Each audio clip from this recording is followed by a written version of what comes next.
Hello and welcome to the 6 Plus show, a podcast for your wargaming and 40k needs.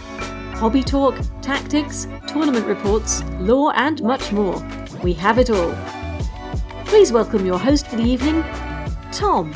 Welcome, ladies, gentlemen, and massed shining spears to that 6 Plus show. I am your host, Tom, and it is cold, and I am tired. But I'm very excited because we've got quite a fun concept for tonight's show. And I'm joined by our dear leader, Chris. Say hello, Chris. Hello, Chris. Chris, what's new in your hobby, 40k, Warhammer life? Anything? Today I have watched nearly the entire series of Wednesday on your Netflix. Okay, that's cool. I've not seen that. I don't know anything about that. Enjoyed it. Whilst also building Kurnoth Hunters. Oh, Sigmar. Very good. It's a Sigmar day. Excellent. And then I may have also just made a tiny purchase of an entire Tyranids army on eBay. Tyranids army. I guess that's technically hobby progress. It definitely is. Yeah, absolutely. Yeah. It's already built, so that's good. And Jamie's going to airbrush it for me. So, do you know what scheme you want for those Tyranids? No, I mean, it'll probably be Sotek Green related. But you're going to do the flipping grass on them with the purple grass. Yeah, with a grey base.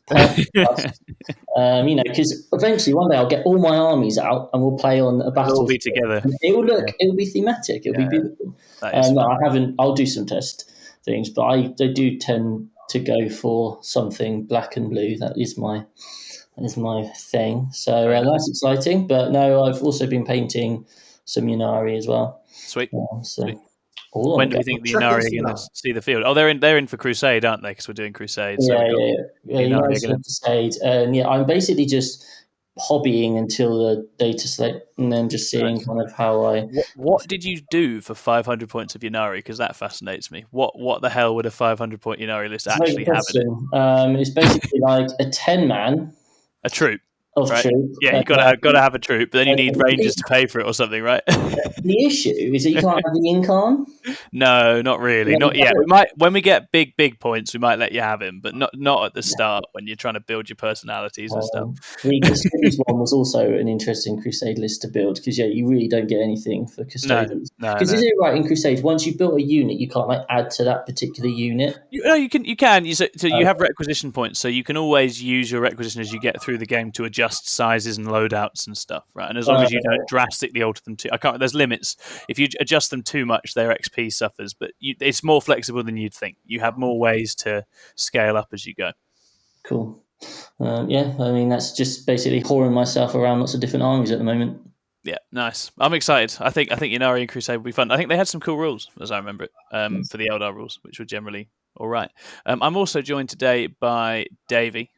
Say hello, Davey. How are you? Hello, how's it going? You all right? I'm very good. I'm very excited. What have you done this weekend? Anything exciting? Yes, I was at an RTT, won myself a little box of Legionnaires. Did you actually? Yeah. Chaos Legionnaires. Oh, sick. Yes. Nice. Right. Very good. How are you going to paint them? So they are Dragon Warriors, which are Renegade Salamanders. Whoop. Okay, that's fun. Yeah, a little bit different. So they're going out on Crusade as well. Yeah. What does the scheme of a Renegade Salamander look like? Man, they're all pretty red, right? A lot of the Renegade chapters are just like, right, it's red, and then add another color at some point. Mm-hmm. So I've tried a few different things. I've spray painted a couple of times the same model, just trying to get the right paint. But I've ended up with essentially Flesh Tearers red and black. I love Flesh Tearers red. Yeah, sweet. Yeah, it's very cool. It's a good color, right?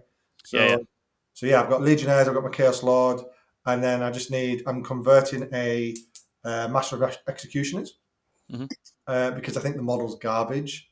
Sweet. And a Rhino, getting a Rhino in there, and that is my army. Do you want to buy a box of Raptors off me, Davey? No. Well, you can make them Warp Talons, which are good. Well, I'm very lucky. I've got a mate who's going to give me all of his Black Legion. Yeah. So I'm never going to sell this box of Raptors. It's with me for life now. No, I think you've got that one for life. Alpha Legion might want to use them at some point. Your Alpha Legion, I think it sounds like they're really high up the priorities list. Right up there. Yeah. Well, with that weird secondary where you steal someone else's objective, then explode it. So good. I want to see it used once before. Someone did do it. Someone built an army and took it to play that secondary and took it to an event. I remember listening to it. Work? I think they went 3-2 or 2. That's not bad at all, to be honest. They took that secondary every single game and they built their list to try and play into that secondary. They've got a lot of pre-game move Alpha Legion, so I can see how it could. It was Raptors or Warp Talons. Yeah, definitely. You're not allowed to contest. You're not allowed to. If another unit enters the objective, it fails, right? I can't remember how it works. Yeah, it's not a good one. It's really cool. There's a reason you're not seeing it around a whole lot. But, yeah. And I have hobbied a bit this weekend. I played Age of Sigmar today. Took the Nighthaunt out. I had a couple of games with the Nighthaunt, so I'm now like 3-4 games in with Nighthaunt. They are very fun, and you run around in a great big ball, and you just sort of jump on one thing at a time with about 10 ghost units and trash it, and then jump onto another thing and trash it. They're very fun. And in terms of hobby, I've built a little bit of Votann because I'm going to do Votann in Crusade alongside my Night Lords. And I built a Sagittar, which is adorable. It's like that big. It's tiny. Oh, yeah, they're really cool. Very cute little transport. Built some Berserkers to ride in it and get out and die. And I'd love to see those Berserkers just rammed into that little vehicle. Yeah. Well, I reckon they're like hanging off it. I think they must be like, come on, getting ready to because there's no way you can fit even a couple of people in there really. But those models are amazing. The Votann models are super, super nice. And I built the big champ as well. And there's because I want to run them as Cronus, the melee ones. There's like a build of the champ where you can just get really silly, where he's got like D3 plus 3 mortals on 6s, re-rolling all his hits with like 6 attacks. And I decided not to bring him for the start. He might turn up later, but I was like, nah, that's a bit silly. I don't.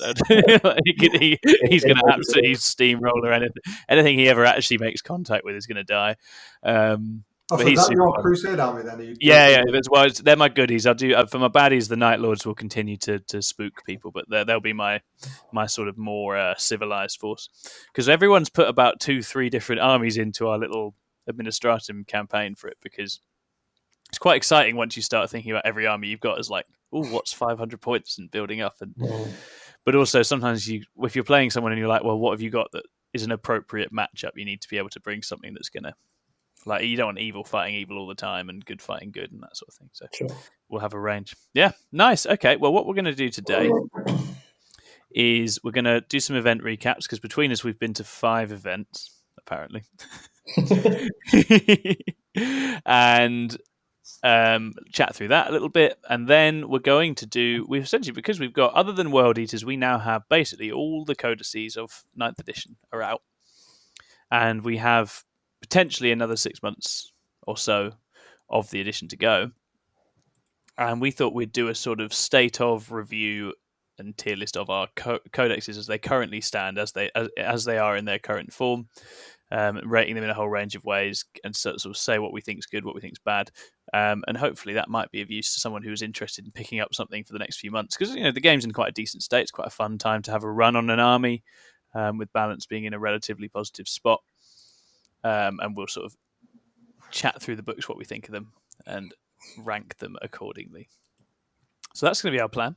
So we'll start off with our event reports, and we'll start the lightweights off first. We'll do me and Chris first, because we're the event lightweights with our fairly small circuit of events, because we've both been to Leicester GT not very long at all ago. What was it last weekend? Last weekend. Yeah. Yeah. Nice. And this will definitely make sense for any person listening to this podcast. Absolutely. Which one? I'm trying to have a fix on my own life here. It's not for anyone else. And this was a big UKTC Zach event, which we've been to the year before, and it's, as always with the big UKTC ones, there's a certain sort of standard that you always get and expect, and I think it's really good for that, and I can highly recommend those events to anyone that's going. But Chris, do you want to take us through what you took, a little sort of run through how it went and what your sort of thoughts afterwards are? Yeah, sure. So I took Harlequins. I took the pretty much the same list as the one I took, which I went 4-1 with at Coventry. Just a couple of minor changes. So for those who don't know, that is Troop Master, 2 Shadow Seers, 2 10-man blobs of Harlequin troops all ready to chop, 6 units of 5 mans with all the pistols in boats, a Death Jester, and then 2 bikes just to score me the secondaries on turn 1. So it felt pretty good going in. And first match, I had Blood Angels. Now, I have a history with Blood Angels. For those who follow the channel will know, I've played them 3 times, and I've lost by 4 points, 3 points, and 2 points. They're an army which, on paper, I should be able to deal with because they only play in one phase, and that means they're going to struggle to demech. And also on top of that, it was Abandoned Sanctuaries where they can't pre-game move their Death Company forward into me. I went first turn, which isn't great on Abandoned Sanctuaries because of the end game scoring, but it did mean that I was able to screen out nicely. And we had this weird situation where basically whoever put stuff in the middle first would get to, the other person would be able to countercharge into them. But he had a heavy weighting of stuff on one side, so I kind of hit down the other flank. And I felt I played this game really well. I was really happy with my positioning. I made one minor mistake, which cost me a Troop Master, but in the grand scheme of things, it didn't make any difference. Didn't lose me the game that time. No, I was going to say, Troop Master dying isn't news anyway, is it? It's what they do. They live to die. He was ready to charge into some Sandguard, and then the Sandguard were basically already died because I kept overkilling stuff. And I was okay. I'll leave my Troop Master here, and then the Troop Master died to a bunch of pathetic bolter fire. But no, I always felt really in control of that game, and I won 100 points to 46. Lovely. So happy, good start. My reward for that was Mark Crumbleholm and his Ooh, scary. Scary. So it's Data Scry Salvage, and Mark was talking to his friend at the beginning and went, "Well, I know I always lose this matchup." And that's always quite annoying, isn't it, to hear? There's a certain degree of pressure on, doesn't it? It does, and it turns out his regular playing partner was Mike Porter, who obviously of Team England and quite a good Harlequin player. So anyway, he went first and rushed everything at me in the lines, as you should do against Harlequins. He killed like 3 boats, and then I just failed to hit him hard enough back. Just couldn't really kill enough things. Just trying to get through all those scarabs, because all our profiles are good into them if we get to go first. All their profiles are very good into us because scarabs are very good at killing Harlequins and boats and all that sort of stuff just because of the auto wounding. And can explode one for mortals. He had loads of Tomb Blades. Even 3 Tomb Blades put out like 18 shots. High strength. They're great elf killers. Tomb Blades. It's a lot of shots. So his whole army was very good at killing mine, and I just got absolutely smashed. To be honest, it wasn't even a game. But it's Data Scry, right? Data Scry often goes this way. It's often for the uneducated. You can score really, really low on Data Scry in even what's quite a fine edge game, just because it's very, very hard. I just couldn't get into his deployment zones. I couldn't score any of my secondaries. I couldn't hold any objectives because he had the whole mid board. So I scored 31 points. So that was like my 95-35 or something. It was like my worst loss ever. Oh, really? Well, I think that's probably the lowest in the tournament anyway, the lowest I've ever scored. I checked my Goonhammer one a while ago. It's 27, so I'm still lower than you. Wow, still worse. Was that the stream game? That was the stream game against Death Guard. Fucking catastrophe. I wanted to forget that game quite quickly. And then I got Death Watch. Now, I'd never played into Death Watch with Harlequins, and they just do a wide variety of things, which I didn't really know. Fundamentally, though, he had 3 Redemptor Dreadnoughts and 2 Contemptor Dreadnoughts. Contemptor Dreadnoughts obviously were the thing a while ago. They're not really popular at the moment, but they're amazing into Harlequins. Yeah, Volkite. Because they're no AP, but who cares? High strength, 2 damage, mortals, etc. So I had to play this game very hidden, and I was a bit worried he would just turn some of his Death Watch into White Scars and bum rush me. But I was able to just play around the flanks, and what that meant was I took the 2 flanks. This was like a 5-die mission. I took the 2 flanks, and he kind of was castled up in his deployment zone, moving very slowly towards the centre. And I was able just to be control of the primary. And we had this really interesting dynamic where his secondaries, he was getting points for killing me, and my secondaries were for putting units in his deployment zone and letting him, but he was then killing me. So I was scoring my points whilst feeding him points, but because I was in control of the primary, it was never really an issue. So I won 96-74. Nice. He was a lovely guy from Scotland. They make the drive down regularly. It was a really good game. And then Sunday morning, I had Drukari. He never played Harlequins before. He was like kind of new to tournaments.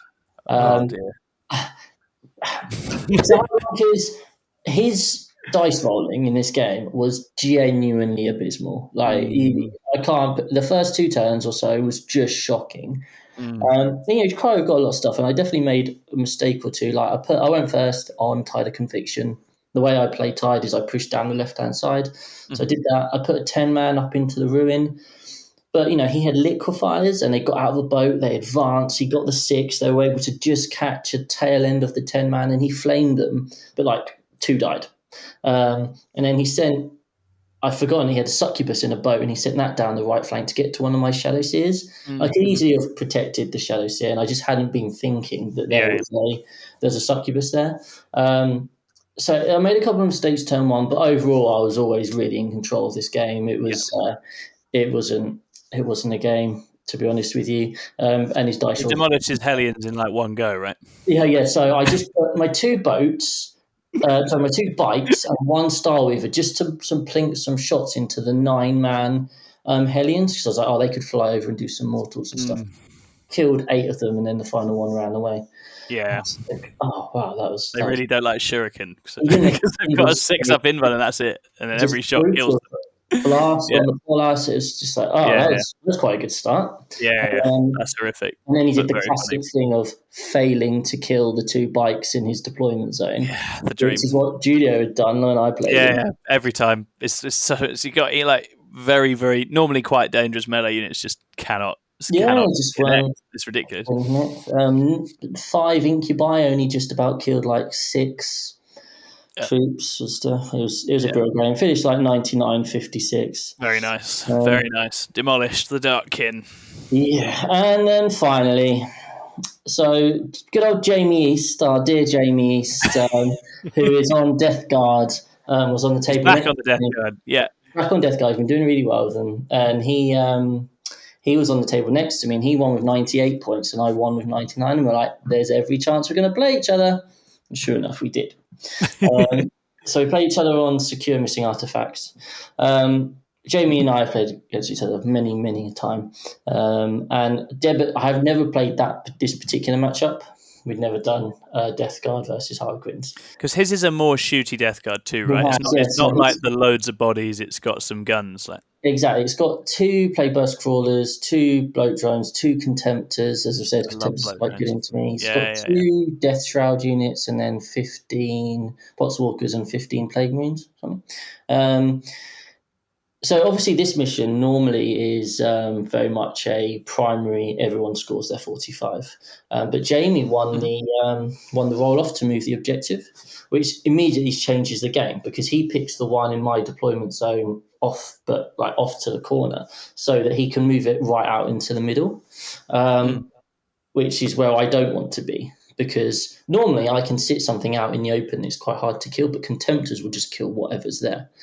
So I've immediately got this situation where I've now got to keep farming out, putting out 5-mans onto that objective just to score 3 points for Secure Missing Artifacts. Whereas if I'd won the roll-off and been able to move it into my ruin, that just means primaries immediately we're just going to tie our primary.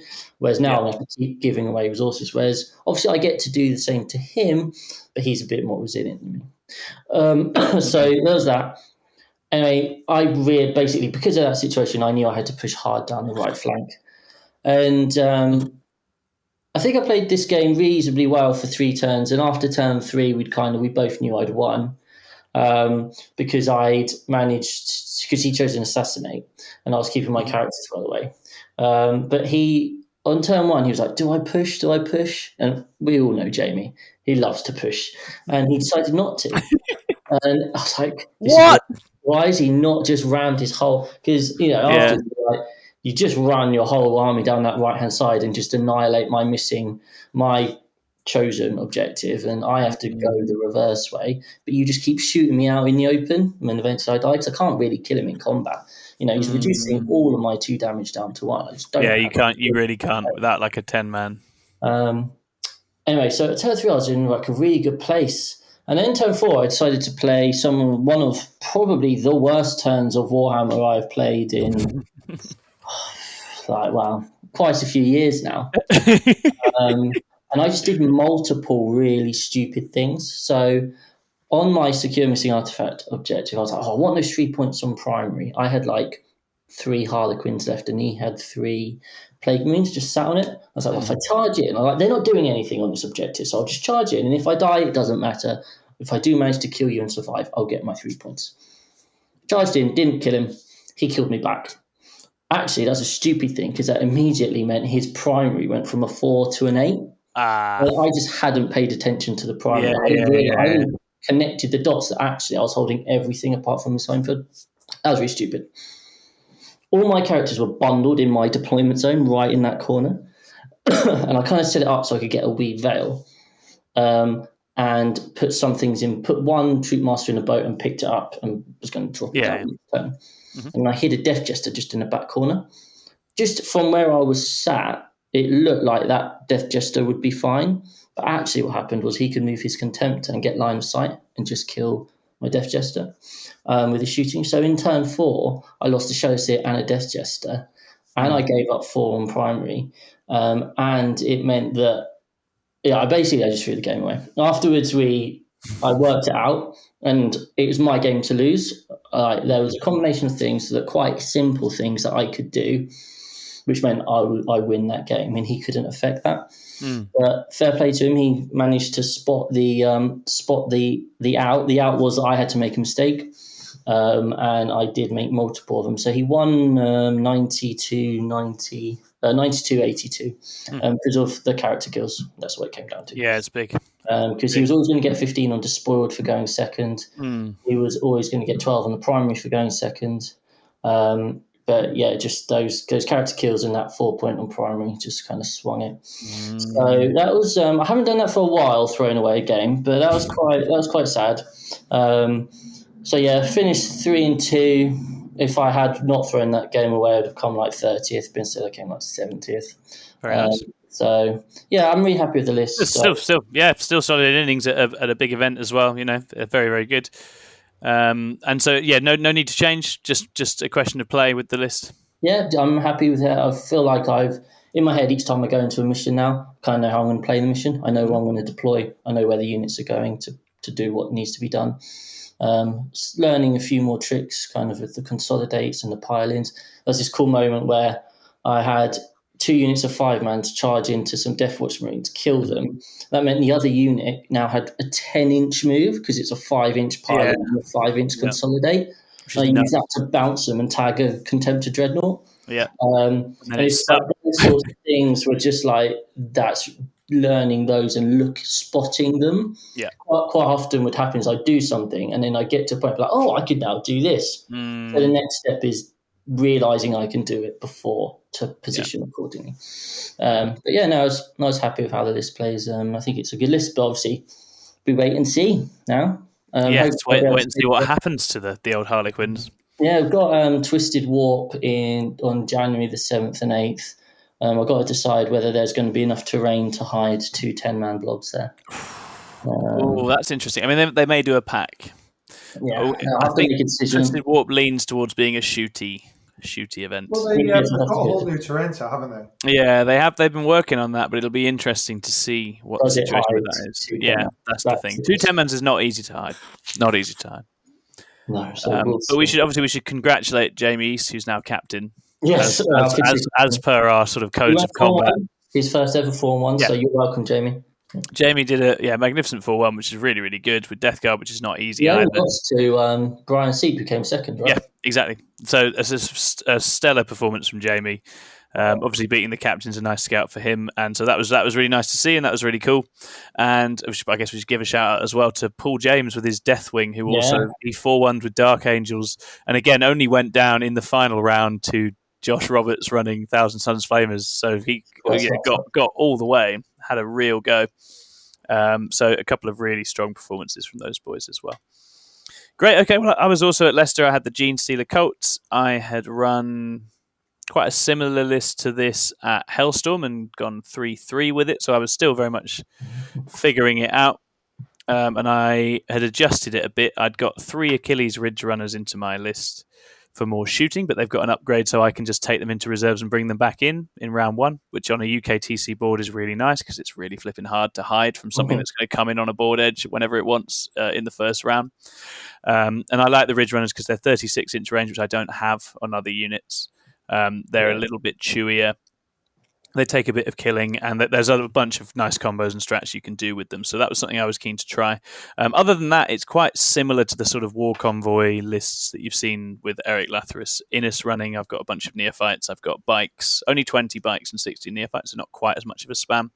Still 2 Goliath Rock Grinders in my list, some Acolytes, Kellamorph, Nexos, Primus, all those guys, and a Magus. So I still run a Psyker. I like having a Psyker. It does hurt into Psyker armies because you can't take a boar, but I really like my Magus because she's got an upgrade, the Unwilling Orb, which gives her 2 denies from anywhere, which is going to come up a lot in this particular event. And she also gives a 5-up shrug against Psychic Mortal Wounds in an aura around her, which again, very relevant.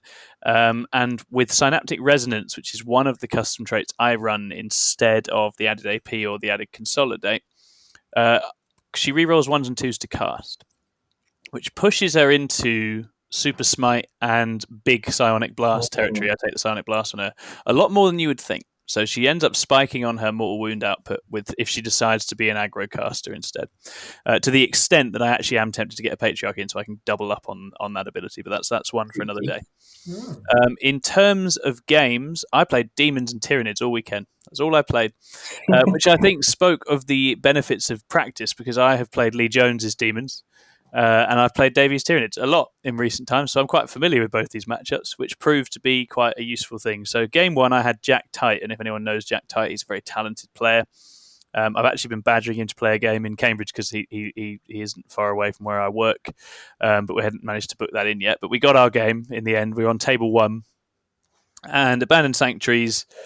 I got the first turn, which is not ideal on Abandoned Sanctuaries because I want that nice swing of points at the end, so I had to be quite aggressive and make things happen. Jack's list was a sort of go wide, quite a clever go wide demons list where it's lots of little infantry units and the flamers, all the obligatory demon stuff, but then quite a few like chariots, small chariots to sort of boop onto objectives and force the issue. He's got some skull cannons, he's got the burning chariot, he's got some more incidental shooting in melee in there, got the fate skimmer running around with the +1 to cast, but then 3 war dogs, the shooty war dogs with chain cannons, havoc launchers and melter guns.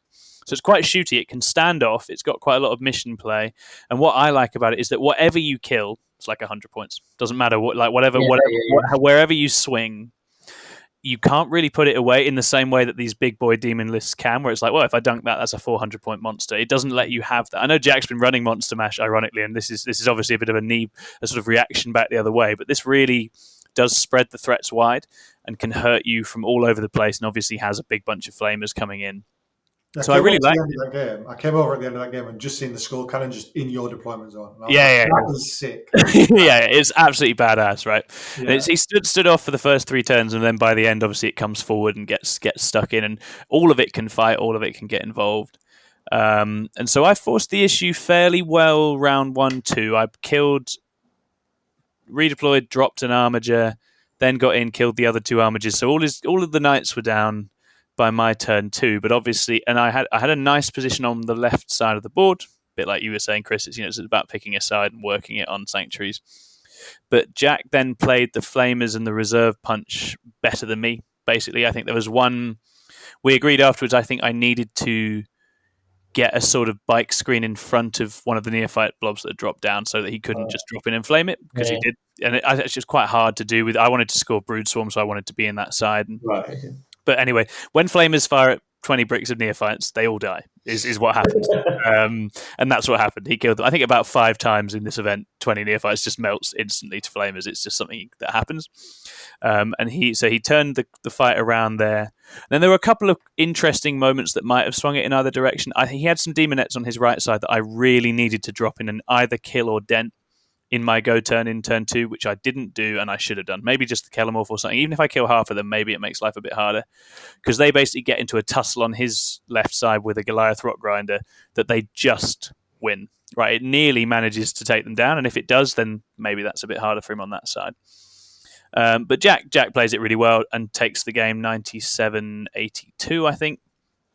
Can't remember if he edges it on secondaries as well as the primary. Yeah, gets a nice... So shuts down ambush for me. I don't score ambush particularly well. I drop it in my turn 3, which isn't great. And I drop 4 on Nephilim. And I suspect, having seen how that goes, he probably wins that game going first as well. But it's interesting. A lot of it depends on how much damage those war dogs do, firing out of their little corner, trying to get into my castle. Because as he pointed out, he can get a really nice angle on my home castle objective down the one side. But also, I can 2CP. You can't shoot on that objective anyway. So it's like he has to chew through some stuff to actually take advantage of that. But it's how long that takes and whether he gets to jump on me with all his other demons and stuff and just pushes forward. It was a good game and he played it really well. So great game, enjoyed that. And then next round I got another War Master, so I played one War Master. Then I get James Pilkington, who's also a War Master. Is he the leader? He's the Capitan of the War Masters? I'm not sure. I think he might be. Maybe. Yeah. Anyway, James is a lovely guy. I've played him before, and he was running a demon list much more like I've played against with Lee, where it's like Be'lakor, the Khorne, Bloodthirster phase cap guy, the chicken. He had the mortal woundy chicken. A bunch of flamers and bloodletters and demonettes and stuff. And we were on Data Scry, which I love. Data Scry is my favourite mission in the game. I really enjoy it because you can be a real dick on Data Scry. And James gets first turn, which he doesn't want because he's taken to Spoilers of Reality, which is like a sort of raise banners thing that demons can do where they put banners up, but it's a command phase or end of game thing. And you can get 4 for each one you put up. But obviously if you're dead, it's not up. So Lee did this against me and he went second and it was great. I don't think it's very good going first. So James comes forward. I've got my reserved Ridge Runners and in my turn all I do is they come down on one side with a nice angle on some demonettes and just delete a demonette squad because they're good at that. And I then run some bikes forward. And just the nature of this game is that I sort of prune out and kill all the stuff that isn't huge monsters. Just get a good jump on flamers and kill them, get a good jump on bloodletters and demonettes and kill those.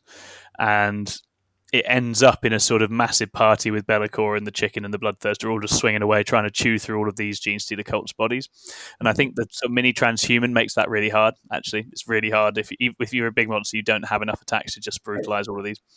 And the Bloodthirster comes into my sort of deployment zone, which is going to happen again later as well, and has happened every time I've played against this Bloodthirster. He comes in swinging, and my Magus just pops out from behind a wall and does 8 wounds worth of mortal wounds to him in the psychic is to kick things off. Right. So she just absolutely rinses through him with like a super smite and a super psionic blast. And so I don't drop him in a turn, but I do drop him in 2. And it's a very funny game. James takes it very well and is very, very funny. We have a lot of fun with the Lord of Change just cutting down all my guys and Be'lakor slashing through stuff. But in the end, that finishes 95-50 because it's just the primary game just gets away. Just keep him sort of in a headlock on the primary, which, as we've discussed, happens on Data Scry Salvage. Then next game I played Ian Tesh. Ian was a really, really nice chap who I think is still relatively new. He's not been playing for all of that long. He was running Kraken Nids, which I played Davey's Kraken Nids before, and he had 2 Harpies. Mm-hmm. And I think in this game he didn't know what GSC and Cult did, and I told him what GSC and Cult did, and he was like, "Oh, he took it really, really well in a sort of, oh my god, that's horrific, but also that's awesome sort of way." But then I think in this game, he just gave me too many ways to get crossfire off. Like the Harpies came in, bombs and stuff, and then I just had angles on all the Harpies and just blew up the Harpies. And then it made it very difficult for him to get back in the game after that. So that was quite high scoring win. But Ian was lovely, and I think playing GSC for the first time is always tough. That's why I don't like the Harpies, man. 400, as soon as they both die, it's 400 points gone. Right? I completely agree. I'm not sold on them. Certainly in this matchup. And we had a really interesting conversation in this one because I think all of Tyranids' defensive buffs, even with Leviathan, are about spoiling high quality stuff because the 4-up spoils it, the invuln spoils it, and because Gene Stealer cults are about taking shit things and making them better, it does nothing. It doesn't functionally matter because my stuff is high volume, low quality, which I then amp up with crossfire and other buffs to make it good. And so having a 4-up doesn't matter. If you're getting hit with like 50 shots that are now wounding better than they should be, which is what crossfire does, those defenses don't help you. And Tyranids, I don't think, have very good defenses to Gene Stealer cult shooting, certainly. So that was a fun game. And Ian was a really nice bloke. Then the next day, I was quite hungover because we had sort of 6++ out and about in the town, which was very fun. So it's actually playing Jesus Cults on a hangover was a new experience, and it was quite hard. But I got a very strong opponent, Ed Fawcett, on Tide of Conviction, and this was a fun game in as much as he had a ton of Carnifexes, Jormungandr Carnifexes. And I obviously have my Carpet of Bodies, and his were like Venom Cannon Carnifexes, right? So we've got this slightly strange situation where basically neither of us can kill each other. I can't get through a ton of -1 damage covered bugs. He doesn't have enough output of attacks to get through my Carpet of Bodies, which means I think on Tide that it basically comes down to who goes second wins, and I went second. And so it's literally that, I would say. I think me and Ed both played the game well and sort of tease each other's resources out well. And I just take it with the end game swing, 75-68. And that's basically all it comes down to, I think, on that map. I think in terms of, there's one moment where the Kellamorph and some Neophytes managed to get in behind and basically kill all his chaff. He doesn't have much chaff, but he's got like 10 Gargoyles and 10 Hormagaunts. And I know from experience playing Davey, if you get a chance to kill the Gargoyles and Hormagaunts, just do it and get rid of them and end that conversation nice and early. And that probably is the only stuff he has that has enough weight of bodies and weight of attacks to go and take stuff off me if I'm clogging it up with lots and lots of Neophytes, which is what I'm doing. So yeah, very good game. Ed's a fantastic player, and we really had a lot of fun with it. And I think it is in that match, it is as simple as who goes second probably wins, because neither of us was going to table the other one, really, with what we had. And then final game, I played Byron playing Chaos Demons, and he's got the same list as James, pretty much. It's the Chicken, it's a Bloodthirster, it's Be'lakor. His Chicken is Kairos Fate Weaver rather than the standard Chicken. I liked Kairos. Kairos was fun. And it's the same deal. And I'd played the matchup once already in the event. So I was actually, although I was exhausted, I was fairly relaxed about this one because it was just Ridge Runners in reserve. They come out, kill some demon infantry, Neophyte blobs dump down one at a time, delete the Flamers before the Flamers get into anything good, and then cuddle all the big monsters. But this was funny because Byron did absolutely kill the shit out of me with it. Like, absolutely killed the shit out of me across the game. And although I managed to get rid of things like the Flamers early enough that it wasn't going to be an issue, and we had a couple of funny moments where he had like a Trance Weaver on the very edge of his objective. And GSC cults can drop down 6 away, which does mean you can take an objective if someone's on the edge of it. So Acolytes come down and obsec it.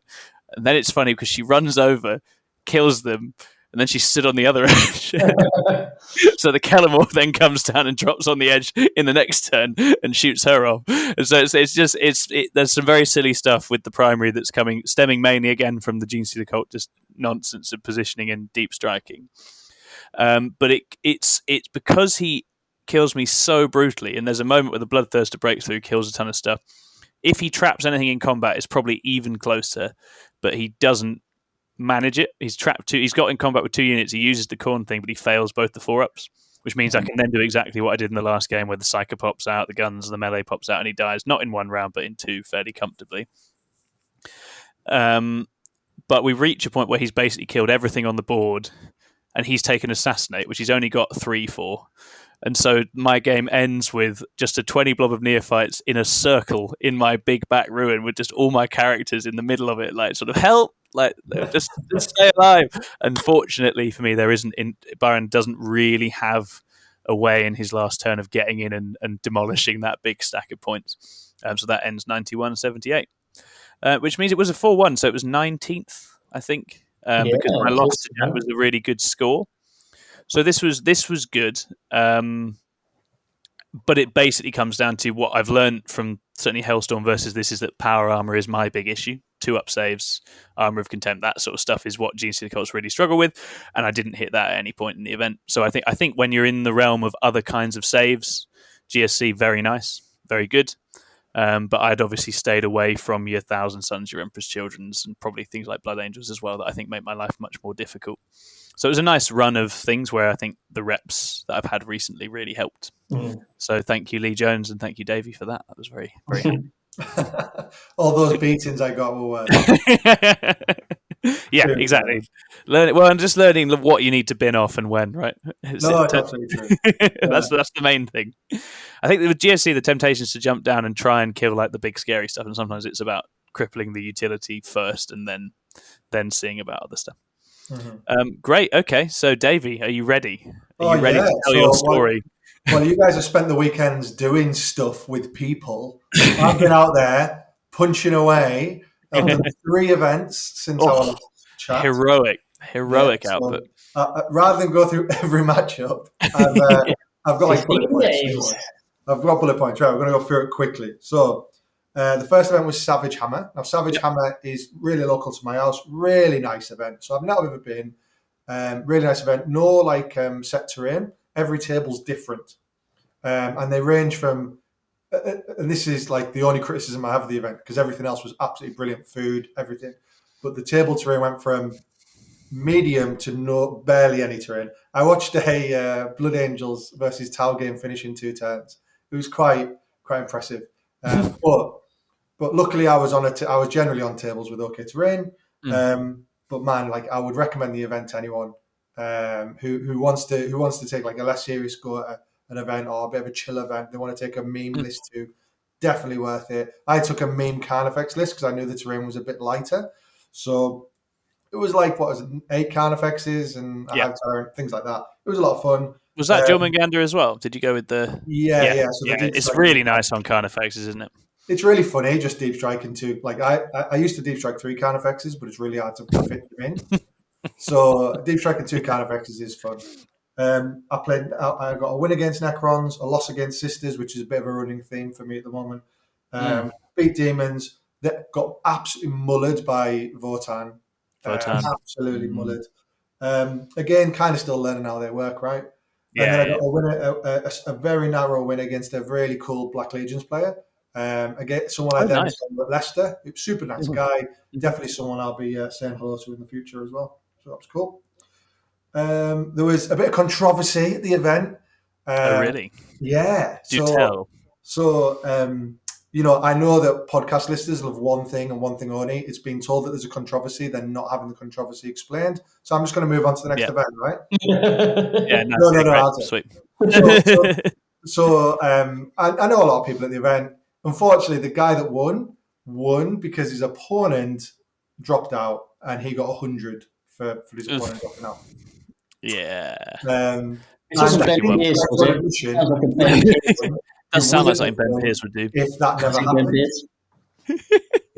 I'm just going to say that person. I'm not going to say names. So you. Yeah, of course. But yeah, I don't want to do anyone over, right? So the crack is here that I'm sure that person would have wanted to have won by proper means. Oh, of course. But it does suck for a good friend of mine, Jack, who really should have won it.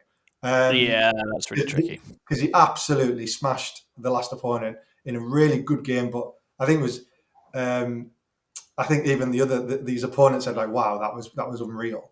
Yeah, Jack's really smashing out of the park at the moment with the T-Suns. He's like a forever T-Suns player, but he's actually doing really, really well now.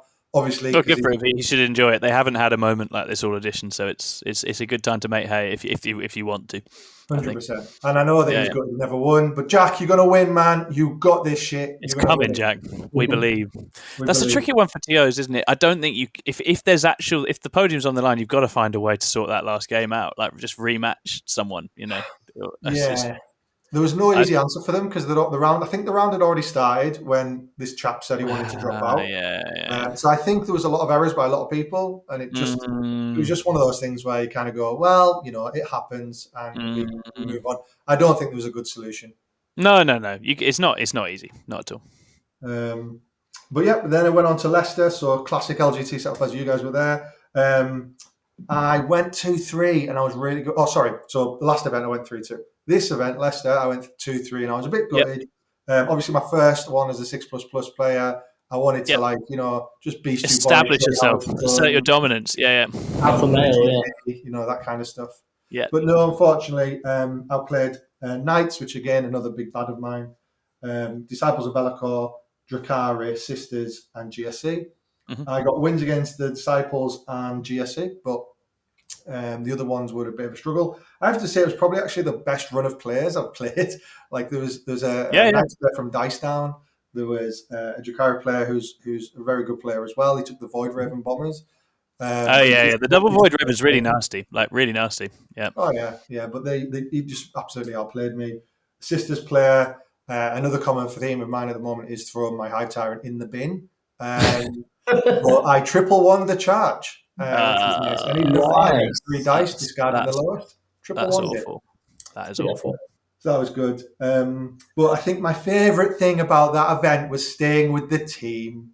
Oh, it was nice, wasn't it? We had a good bunch away. It was probably our largest outing as a team to date. So many people. Yeah, it's 10 of us, And it was extremely fun. It was really good, actually. Just having the good crack and the good banter and that. And you booked us a good restaurant, didn't you, Davey, for dinner on Saturday? Oh, God, yeah. No alcohol, brilliant. Well done, me. I find myself.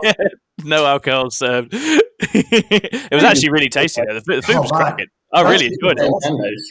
Yeah, well worth it, I think. And given how drunk I managed to get after that, probably for the best. That there was, we were all so full of chicken and fries that we all went to the pub afterwards and then couldn't really move. Yeah, so, basically it. Like, I go home, So yeah, and then off the back of that, 2-3, feeling pretty crap about ending the year. I did the grown-up thing and found the nearest RTT near me, threw a strop and said, right, I'm going to go and smash. I'm going to try and smash it. Getting back on the horse, RTT. I like it. Yeah, in Grantham.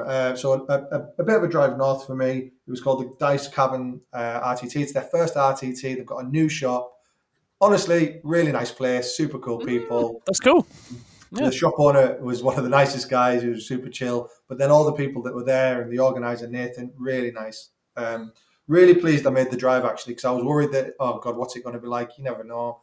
But it was top. So I went 2-1 in that RTT. Very good. I played Craftwalls first. Yeah, Craftwalls first. Again, managed to throw my Hive Tyrant in the bin by putting him 1 inch outside of Synapse so that I couldn't cast Onslaught on him. Oh, yikes. So I just advanced him 25 inches into his deployment zone nearly and just went, right. Oh, Davey. There you go. Have a bit of that. He got 10 fire dragons right up the back. That's painful. That's rough. Those guys don't roll to wound when you're within 9 inches. No, right? They don't. No, they just hit you. So if you have guide on them, that's more melter than you want in your face. Yeah, so he died. Incredible. But then I have to say the player took really good advantage of it, so that was fine. I then went into Red Corsairs. I think some of my luck was repaired as the chap I was playing against double won the charge twice after I re-rolled it. So double 1 re-rolled into a double 1. So that was nice. My Hive Tyrant one-shotted Abaddon. So loads of cool things. I was really happy with the way I played it because obviously the Terminators are a big worry in CSM at the moment. But my Hive Tyrant went round the back, swept up all the characters, and then the Terminators were the Raveners then moved in for the kills. Yeah, amazing. And then I played Custodes against a really good player. I won't lie, we were both kind of half watching the England game at the time. But But I managed to get him on the primary with, Tom, your favourite trick, the regenerating termagants. It's the dream, mate. It's the dream. The command phase regen, so good. Back to life. He charged his Blade Champion in, and I kept regenerating them faster than he could kill him, and I wrapped his Blade Champion. It's a Blade Champion, that's what they're called, right? Yeah, the Geralt guy, the Witcher one. Yeah. So I wrapped him in Gaunts, and he basically couldn't leave until turn 5. That's really fun. I kept regenerating them. But he's a really good player, and I could tell that I think I was a bit lucky. That's good, man. But overall, I went 2-1, but I'm a bit gutted I threw 1 game away with the Hive Tyrant. But no, overall, 3 events, really good. Feel like I've come out of it with a stronger list than I went into it, which is really nice. Yeah. I think that Kraken list's got has got a lot of play, but it's you can't make mistakes because it is fragile at the end of the day, right? Kraken is fragile, and the Hive Tyrant, it lives or dies based on where he gets and what he does as well. So absolutely, no, that's really good. Yeah, the addition of the Tervigon and the Termagants is really strong because you can yeet the Tervigon right into their deployment zone. It's quite chewy, isn't it? Yeah. Which was quite nice. Yeah, and also you're good with you get a lot of use out of the little Gribblies, I think. So having lists that have those in is great. I think that's one of the aspects of Tyranids you play really well. So nice. And will you stick at that in the new year, do you think? Yeah, I'm going to. I've got a good mate of mine who keeps telling me I'm an idiot for changing every 5 minutes because I'm one of those who see a list and I'm like, ooh, that looks so cool. I'm the exact same. Same. New shiny. But no, I'm going to stick with this. I'm going to stick with. I think there's a couple of things I might change. What I found is behind enemy lines is I'm literally parroting Michael. What's his name? My brain's gone. Costello, yeah. He literally with the Technicolor Dreamcoat. Yeah, he was talking to me about how behind enemy lines is a really underrated second role. And it is excellent. Man, if you get, because there's a parasite which can, then give birth to Rippers with a gestation sac, that's 4 points. Mm-hmm. And it's just getting things into their deployment zone. I mean, I don't need to tell Chris this, right? But but it is super strong. It's absolutely huge. My best score in secondary over the last couple of games. And the list isn't necessarily built around getting it. So the only changes I'll make is how I can do that even better. Yeah, I think it's the only one of those sort of movement ones in that category that is worth doing now, really, for most. I think because you can 15 on it very happily, and you can 15 on it in 4 turns. So you don't even have to try and do it at the start. As long as you build for it, it's a huge point scorer. So and I think for Nids, whose secondary game is a bit peaky, having a 15 in there is big, right? Yeah. Well, Chris, actually, I've got a question for you on this because in corner deployment, how do you feel about behind enemy lines? What you mean, quarters? Yeah. It's great because you can put yourself. Well, from a Harlequins perspective, there's always if I'm bottom left hand corner, right on the right hand edge and reasonably near the centre is a ruin, and I can always just put my bikes in that ruin and then move and get into that space. So I'm always happy for that one. Yeah, that's an 18-inch gap, right, between. Yeah, it's super short, right? Yeah. So I obviously as a Harlequin player I choose it every game, but those ones I'm always, especially because you can just move across the diagonal and then get a charge. If you've got any sort of good movement, and you can get a charge off. Like, I don't know, you could hide 20 gaunts or something, get an advance and charge, Kraken 8 inches or whatever it is, and you're there already, and then it's unlikely there's going to be something which is going to be able to kill them straight away. I think it's that fly keyword that I think really, and obviously you guys can just jump over people. We do just jump. I think that's where I'm finding it a little bit tricky because when everything's stuffed into that one corner, it's really hard to get around it, right, and get into that corner. Yeah, that's where knowing what they do and what they want is important because there will be some armies who literally can sit tight, right, in that quarter, and then it gets a bit trickier. But most armies have to come out and do stuff to get the points, right? So if they're leaving that much back, they're going to struggle to keep you out. So, indeed, cool, very nice. Great. Some good events for the Plus. Number 3, baby. Yeah, man. And it also means I now have to run GSC the Cult for several months now because I have to get the rest of my events for my UK TC because I've started quite strong and I want to keep it going and see if they get some nice number 2 now. I am number 2, ahead of some guy called Mallet who's all right, and behind some guy called Innes who's also all right. So mixing it up with the scary lads, and we'll see how long I can keep that. I'm hoping Innes gets bored as you see the Cult goes play something else now. Yeah. That's my best chance at making a dash for the top spot. Great. All right. Tyranids player as well, by the way. That's sick as well. That's a much more crowded field than GSC. But it's only because I've played more events than everyone else. So no, you take that though. You take that though. No one remembers that stuff. It's fine. I've screenshot it, so it's there forever now. Exactly. And I'm hunting down Ben Pierce. Yeah, exactly. Arch nemesis, Ben. Pierce. We will get him. We will. We'll get you. Very, very nice. Right, well, we'll move to our new segment, which is a sort of Codex tier list of sorts, or Codex rankings, because there's loads of them out now, and we've got a good few months of just 9th edition pretty much as intended to play.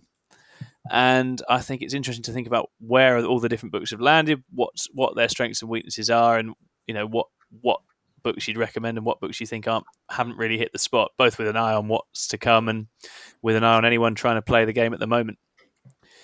So we'll work from back to front, and we're going to score on fun, flavour, external strength, internal balance, and we'll score them after that. Now, we're not going to lose too much sleep over it, and if someone does have a strong opinion on a particular book, then go nuts. We will let each one of us have a veto on something once in the show if we feel like someone's taking the mick. Because as you'll remember, Chris said that Harlequins were a 3-2 army last time, and I think we didn't have a system in place to stop that kind of tyranny. They were according to the so we'll do that, and so we're going to kick things off with the Necrons, first book that came out. Obviously, we're going to allow for all the changes that have taken place in terms of secondaries, points, everything else, balance. So we are thinking about Necrons as they presently are. But how to play and to play against, how would you rate Necrons for fun, guys? What do you reckon? Miserable. I love playing Necrons. Do you love it? I love it. I'd hate playing the army itself if they were my army. Because your entire game experience is watching them die. Yeah. And bringing them back to life so they can die again. Yeah. I just don't think it's like it's one of those armies. Like, if you're a salty player, do not play Necrons. Oh God, you're just going to watch everything die every game. Oh yeah, you'd need and a I'm thick generalizing skin. here, by the way.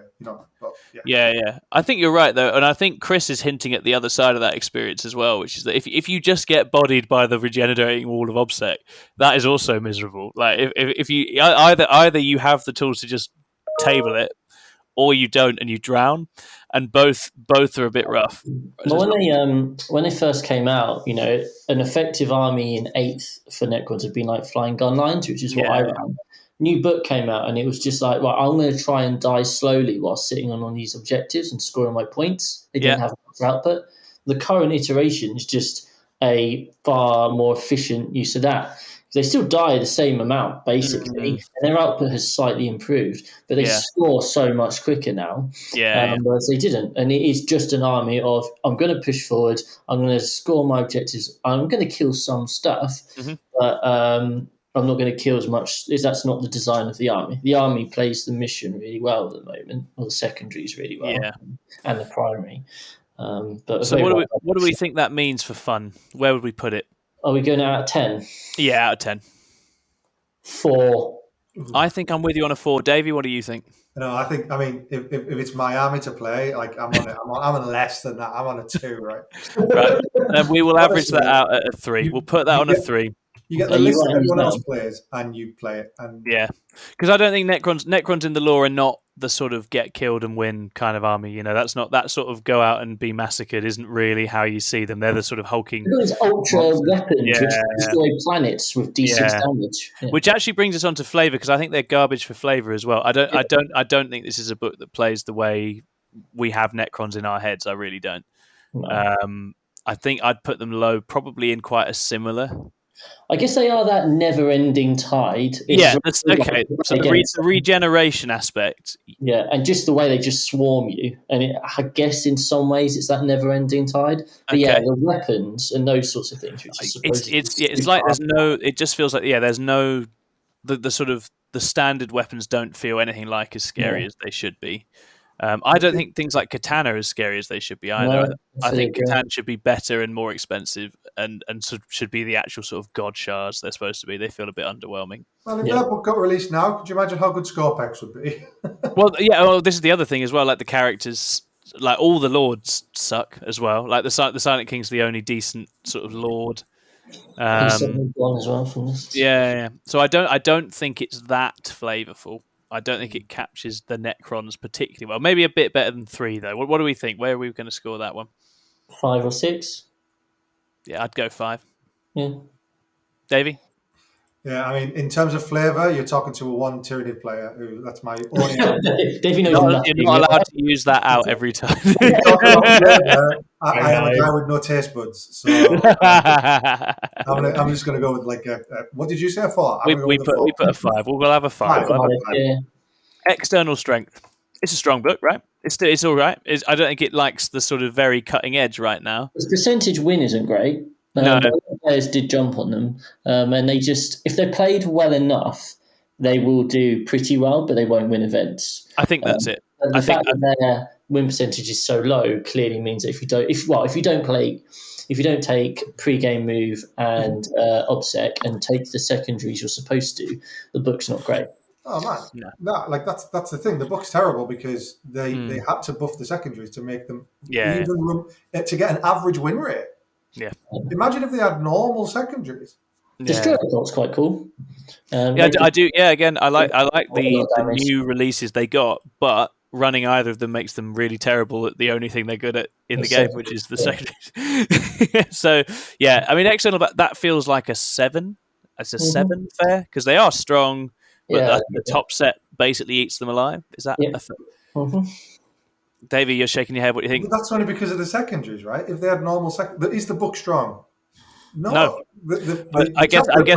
Yeah.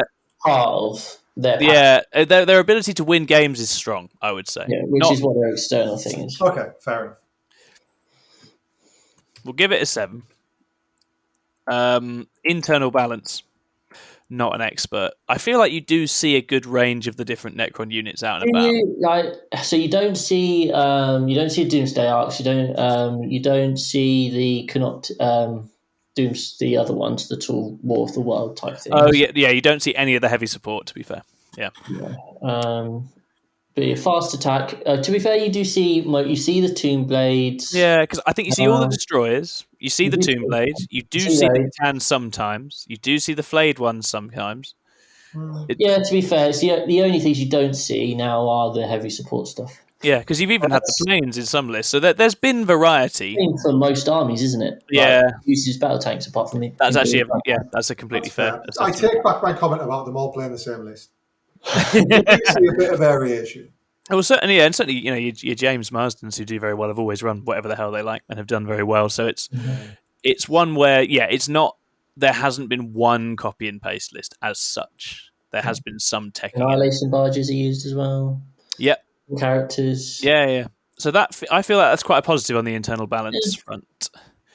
The HQs, as we said, are largely trash, but that's fine.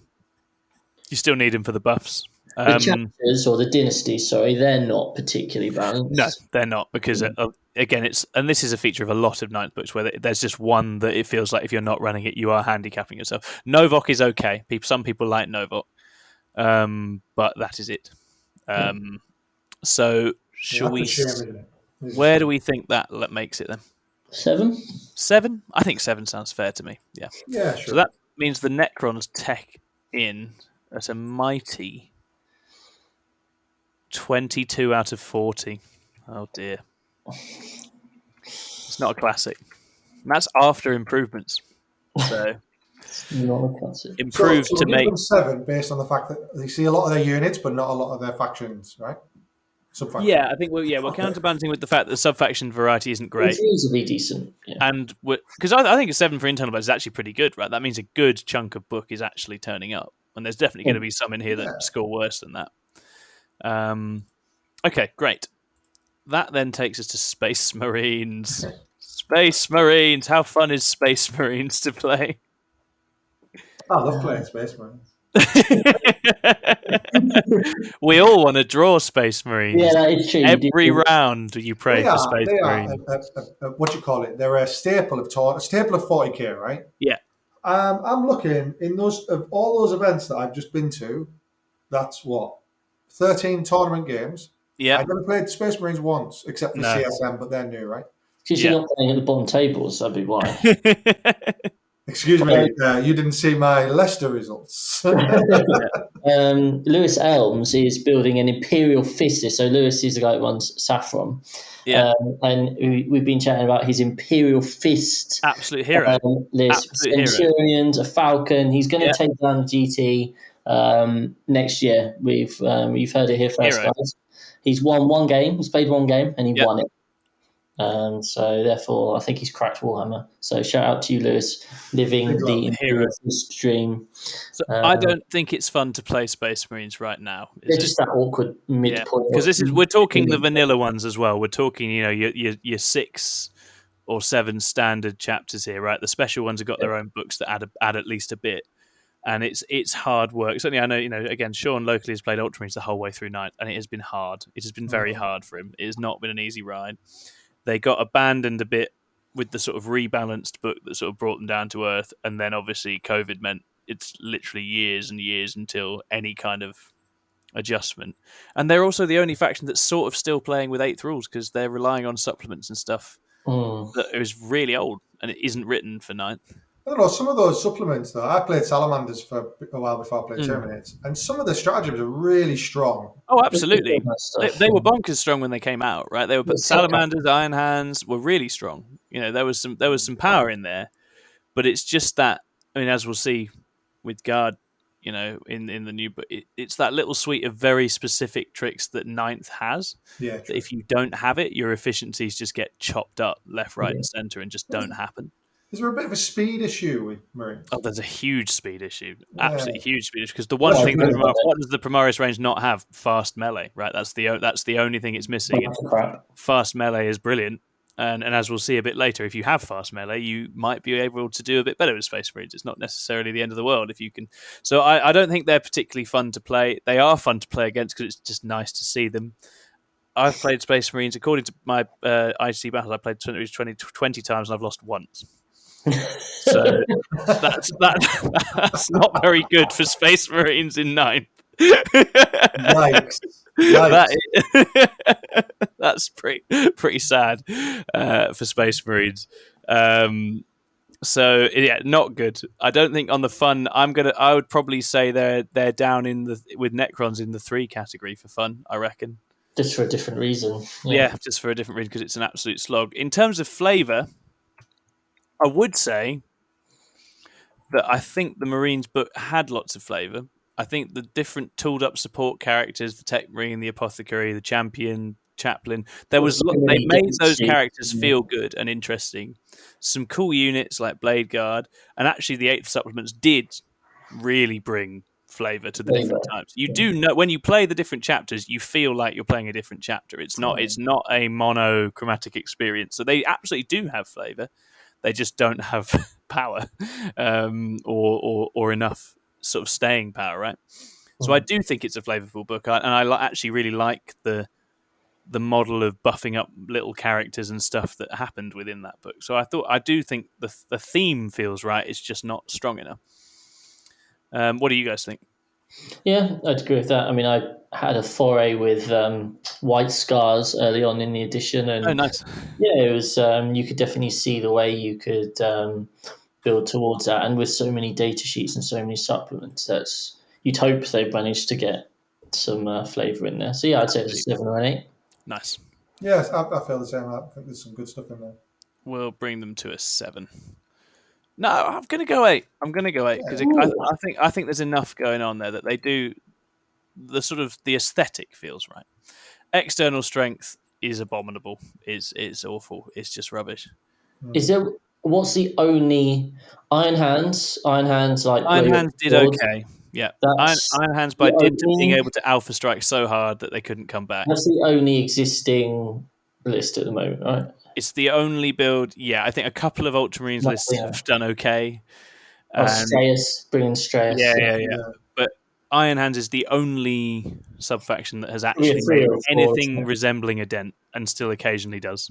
So I think probably a 3. Yeah. Internal balance. It's the same where the vehicles don't get out, isn't it? Really. Yeah. And the fast attacks, right? So the Outriders is a pretty big. Yeah, Outriders you don't see. Inceptors you don't see since their points changes. Suppressors are a really confusing unit. Reavers. Reavers look amazing and are shit. Yeah. we have 5 maybe. Yeah, it's obviously a hard one because it's such a big book. Yes, so much stuff. Yeah, great. That takes them to a 19 out of 40. I mean, it's all balanced, but it's all balanced crap compared to the new books, right? Yeah, it just got it got crept within like one book, and then obviously there have been like 20, so it's not ideal, and they desperately need renewal, and we hope that that's coming in summer. I would guess that it is. Man. I think we'll know by Christmas. I suspect they will be due a huge shot in the arm quite soon. Let's go through. Shock tactics, though. They have got shock tactics. Second, and that won Paul James a game. Really? Wow. Because he won by 1 point, and he took shock tactics. Phenomenal. So, absolutely he wins games, guys. So, GW, if you're listening. Yeah, well done. Death Watch. We've got the little subcategories. Oh, God. I'm not equipped to know much about Death Watch. Is it fun? I don't think so. I think it's the AdMech of Space Marine. Yeah, I think that's right. You have to sort of turn yourself into an Imperial Fist at just the right moment in just the right place, and then you've got your one of each gun in the kill teams. Especially if you go with the Regiment of Renown, Army of Renown type thing. And the lists I've seen are it's either big kill teams or just a shit ton of dreadnoughts around a buff, right? That's what it was last OGT, wasn't it? Yeah. So not a huge amount of fun. 5, 4? I think 4? I think a 4 is fair. Flavor, pretty cool. Yeah, pretty cool. Yeah, it's very different. It looks very different, doesn't it? They're probably the Space Marine army I'd like to play if I could be bothered. That's a hell of a review. That is a hell of a review. We don't have Death Watch, do we? No one has Death Watch. None of us, no. So Davey, Death Watch Marines. That's it. That's your assignment down the line. One of the lads from Toys and Mass Destruction has them, and he does them very well. Oh, nice. Yeah, I mean, there's the modelling and painting potential with them is amazing, right? I do think Death Watch lists look different, so that's cool. So should we give them an 8 as well? Is that fair for flavour? Sure. Yeah. I think there's a lot of flavour there. Yeah. External strength is low. Very low. What did we give Marines? 3. 3. I think there are 3 as well. Don't think they're doing anything that helps with that. Internal balance. I mean, I don't know this very well. Probably the same as Marines, right? Yeah. Yeah. Maybe 1 better. It's not like they're taking Gladiator tanks, are they? Give them a 6. The only thing you never see is the plane, right? Which is a shame because the plane is cool. The Black Star. Cool. Oh, yeah. So that caps them out at a 21. Snuck in 21. Nice. So Marines 19, Death Watch 21, Necrons 22. Marines currently propping up the bottom. Where they will remain. where they will stay. Space Wolves. Fun. Is it fun? It's definitely fun. It's bloody fun. Yeah. I had Space Wolves for a while. Yeah, they were my first ever army. So yeah, Space Wolves are fun. They do look fun, and I do like their secondaries now, which are like, would you like to run in and smack people and get running in and smacking people? And it's always epic. There's always that big moment where they're screaming at you, and a lot of stuff dies.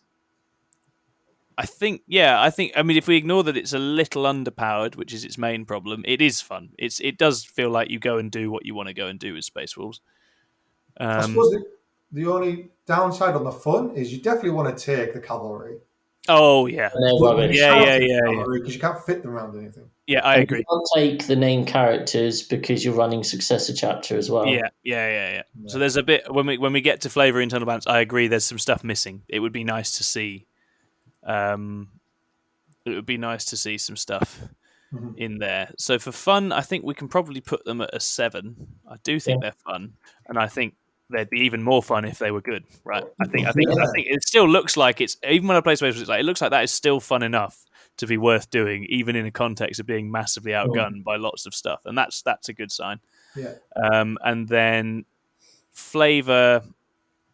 Great if you love dogs. Yeah, you do see, again, a lot of the Space Wolf specific stuff comes through. You got the wolves, you got the wolfen. Yeah. You do sometimes see the little dreadnoughts. The long fangs are quite fun. One of the most flavourful Marine chapters. Yeah, I would agree. I would agree. It's better than Death. So okay, here's a question: is it better than Death Watch? For flavour, we gave them an 8. I wouldn't say that it is. I think for some of the reasons that we said, if you had a wolf cavalry charge in there, I'd be like, hell yeah. But you don't. You don't see that much. It is flavourful though. It got a lot of cool tools. Is it a 7 or an 8? That's the question. I think it's 8.5. 8.5. It's cooler than Death Watch. Let's break our system straight open on the 5th book. Have an 8.5. How's your maths, Never been my strong point. I'm a words person. It's the same in 40k. Just only ever drawn to words. I have to work the numbers out as I go. And then external strength. I mean, not great. Not great. 1 up on normal Marines? Yeah, I think it's probably about a 4. A couple of good players like Clement have always done great with them. And they're a bit like Iron Hands where they, you can pull off the big drop pod dunk party sometimes. You can get your long fangs off and put a hole in them. But they are very honest and they get murdered by a lot of stuff. And then internal balance. I mean, we've got to nudge it down because of the aforementioned Thunderwolves. And the fact that everyone takes them as successor. And the fact people take them as successors, that sucks. So probably... They've also got a plane as well, right? Yeah, they've got that massive plane that you never see, which is a shame. The most aerodynamic. You don't really see the cute little dreadnoughts either, and they're cool. So probably a 5 in terms of that's about right. At least you see Wolfen and stuff, right? Yeah, exactly. It's not like you don't. If they were running it with just all Primaris, then I'd be panning it. But you do get some Space Rules stuff in it. So that's 12, 16. I hate you, Davey. 24.5. Okay. This is our front runner of this set. So nice. It's looking good. And then over to the Blood Angels, the Weepy Vampires. Are Blood Angels fun? If you like charging things from... If you like moving 12 inches and then charging and putting stuff up with, as long as your models are gold and not red, then you chose Blood Angels. Or black. If you like an army that's in red but have no red models, you like combat, then they're great fun. Chris, your salt's showing. No, it's fine. There's ducks off my back. I think it is fun to play. I think speed and melee is always fun, right? That's a build that a certain type of player is always into, and they do that well. And they're quite hard to kill, and they're fun to play against because everyone dies. Everyone dies, and that's a good game of 40k. Yeah. Are they more fun than? They're not easy to play. They're not easy to live with, but it's simple enough because I think there's a lot of fun that comes with simplicity. Yeah. And I think that definitely boosts them up. Yeah. I think they lost a few things in this book, which we'll talk about in the later categories. I don't think it massively matters for fun, but it does slightly detract and probably makes them a bit harder to play. Are they as fun as Space Wolves, do we think? Yeah. Yeah. Probably a 7 again, do we think? Yeah.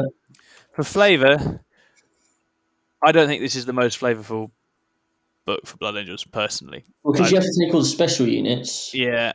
But does that make it flavourful? Yeah. Not in terms of how it does have the special units in. I think the thing that it is hurting on is deep strike delivery. It doesn't have it. It doesn't have that drop down from the skies and charge in, which it used to have in 8. And I think that does slightly hurt it in terms of, because I feel like Blood Angels should be dropping down and charging, and so it does mean it feels like in terms of flavour you are always going to YOLO your Death Company, and you're always going to have your big bundle of guys, and then you're going to jump, and that's kind of what you do. And it is flavourful, but it could be more flavourful, I think.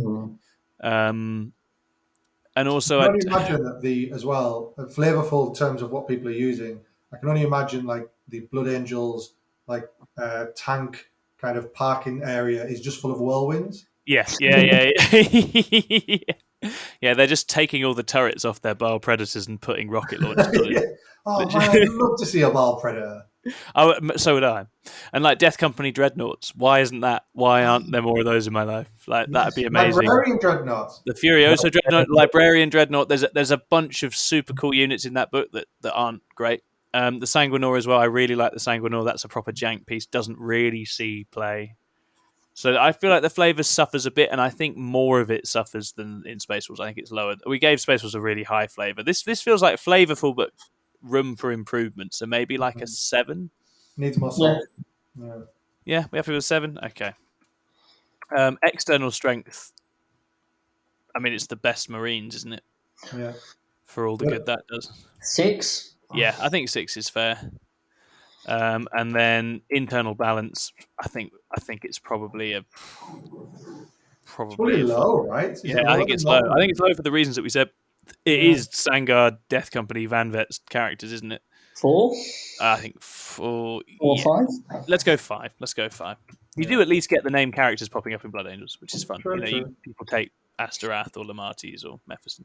Doesn't always go well, but they are around. Jamie's all about Mephiston. Yes. Fiston for Mephiston. And they have scraped into the lead here with a 25. Oh, heroes. They've managed to pip Space Wolves, even though I felt like we liked Space Wolves more, which is interesting. I don't know where Space Wolves fell down. Extra being rubbish. That's why.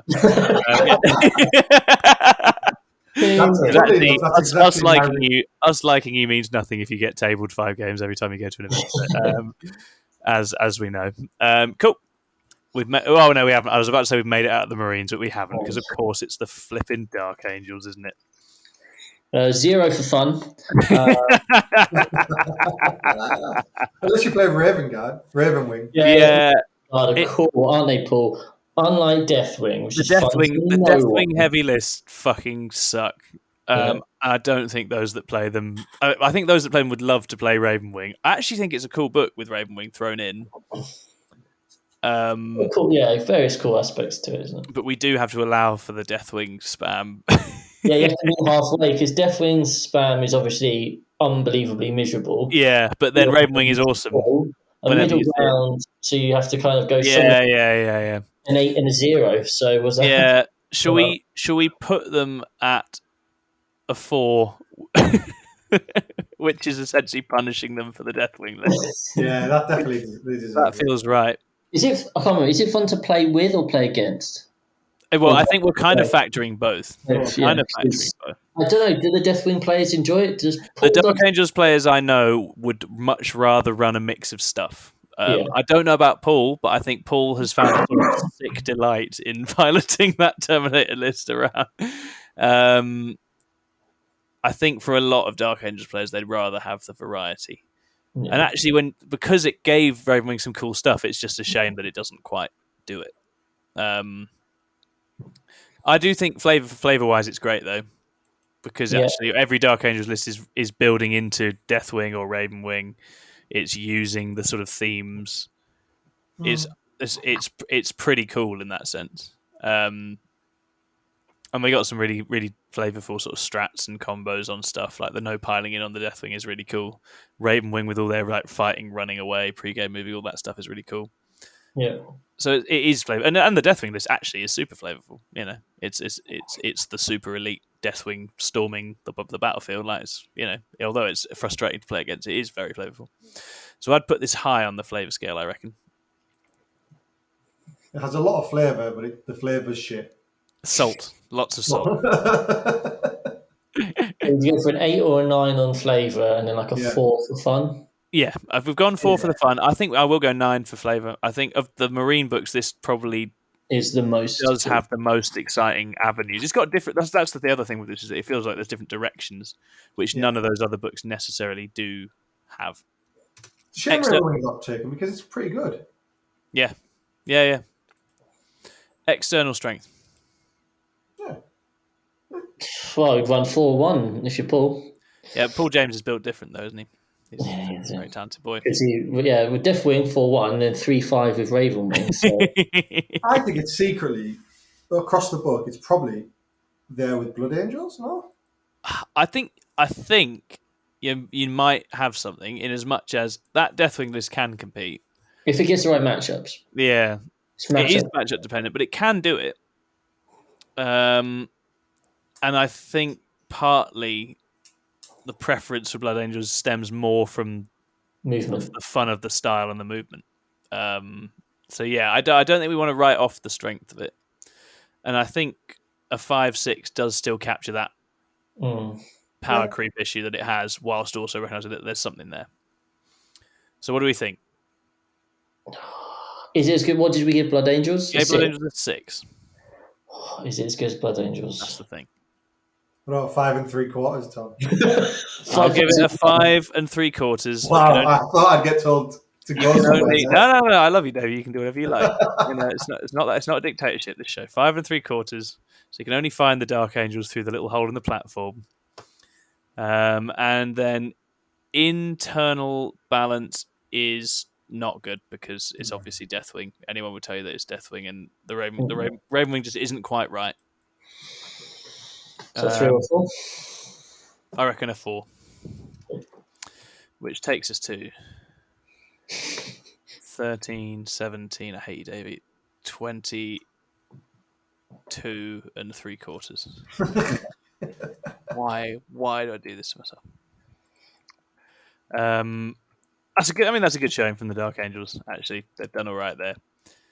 And considering how much we've griped about playing into them, the fact they've nearly scored as high as armies we do like for the playing experience is actually very good.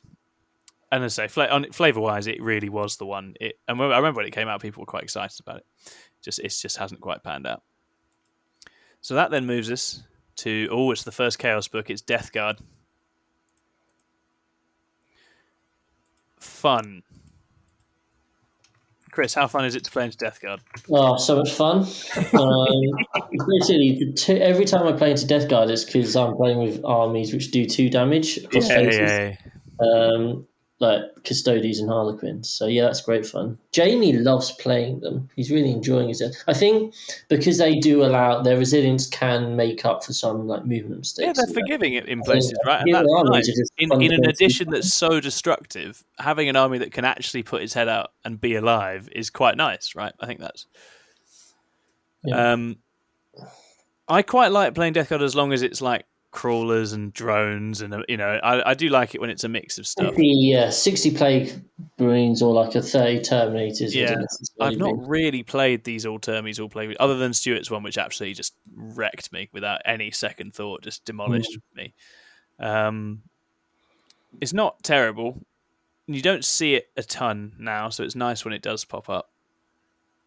I think for Death Guard players, there's that frustration of some meta things are really hard for you to ever get to grips with. Like if you're just getting outshot or out-mortaled and you can't actually close with the enemy, that's quite a frustrating experience, I think. Yeah, they are a bit of a mission and are matchup dependent type thing. Like Stuart will always say, if you're playing the wrong army on the wrong mission, then and I think the fact that they lost in the 8th book their Feel No Pain, which has now made them more vulnerable to mortal wounds than like most armies, also hurts on both a fun and a flavor standpoint, because it means they've got vulnerabilities that they didn't have before. That I think being able to make shrugs and stuff against the against the mortals before was really nice for Death Guard, and now that's actually a massive weak spot that's a bit frustrating. So that probably takes the fun down. Where do we think? 5? I think 5 is fair. Yeah. I think 5 is fair. They do have some really fun little tricks with the characters and stuff, the Blightspore, the Tallyman. I think that whole suite of little characters has a lot of flavour in Death Guard. There's not much flex in playstyle, right? No. That's the problem. I'm going to run at you and slowly. Run's a strong word. I think flavour-wise it's pretty good. Yeah. Except for the Mortals thing, because it does sort of do what they do, right? It takes over the board slowly. Yeah. Yeah. All of the units. Secondaries as well, they're cool. Like the secondaries are cool, and the thematic. Spread the Sickness is really fun. The stuff with zombies and resurrecting and all, like the way that if you do get near them, the way they just end you is also very appropriate, right? Like stuff like Death Shroud just going into stuff, and you've got like 3 guys just culling entire units. Brutal. Feels absolutely epic. How a Terminator should feel, right? Yeah, and contagion range and all that stuff, I think, did level them up in terms of making them feel, pestilent. And, I think they're pretty fluffy. Yeah. So I think flavor-wise, they check out pretty well. I would probably, I think they are an 8. I think they are an 8. So, are they better than Deathwatch? Yes. Yeah. So they're a 9? I think you're right. I think they are a 9, Davey. I think they are flavorful AF. External strength. OP. A Death Guard OP nerf Death Guard. Yeah. It's so matchup heavy, isn't it? I think it's matchup a mission again. Yeah. I just think they're not going to win a tournament. Middle of the road, right? Yeah. It's a 5. 5 seems fair to me. Internal balance. This is actually very good. They take all the stuff. They right? literally take everything. There's not a unit that doesn't ever turn up. The Blight Haulers don't turn up as much, but they do still see some. And there were those demon spam lists that you did see. I mean, you wouldn't see one at the minute, but actually everything in here does show up. Typhus doesn't get much of a look in unless you're doing Terminus S. But that's pretty good, right? I think so. I think they made every single character in that list, in that book, relevant, even the little support ones. All of the elite units are relevant, and also it adapts. It's a book that adapts and has taken on several different faces at different stages depending on what was needed. Because it's interesting that something like Jamie Eastless, which was in vogue once, sort of now works into the field a lot better now that it's slightly different again. So it's like an 8. Yeah, I mean, I think it's quite hard to fault it on internal balance. So 9. So is there the Defiler? The Defiler doesn't get a look in. Yeah, that's about it. I would shoot for a 9 unless anyone has. I'm good with 9. I think you made some really good points. Yeah, that's the best internal balance of all the ones we've done so far. Which means it's capped out with a 28 here. Boom. Stormy. Boom. The books are getting better as we go. It's 40k all over again. Here we go. Drakari. Drakari. Are they fun? Yes. They are fucking fun. They have always been, from the very beginning, ludicrously fun. I mean, interesting to play against as well. I think people enjoyed playing against them now that they're not completely fucked. Although when they were completely fucked, people still killed tons. So there was always that sort of, well, at least you murdered like 20 million elves, right? Yeah, you do.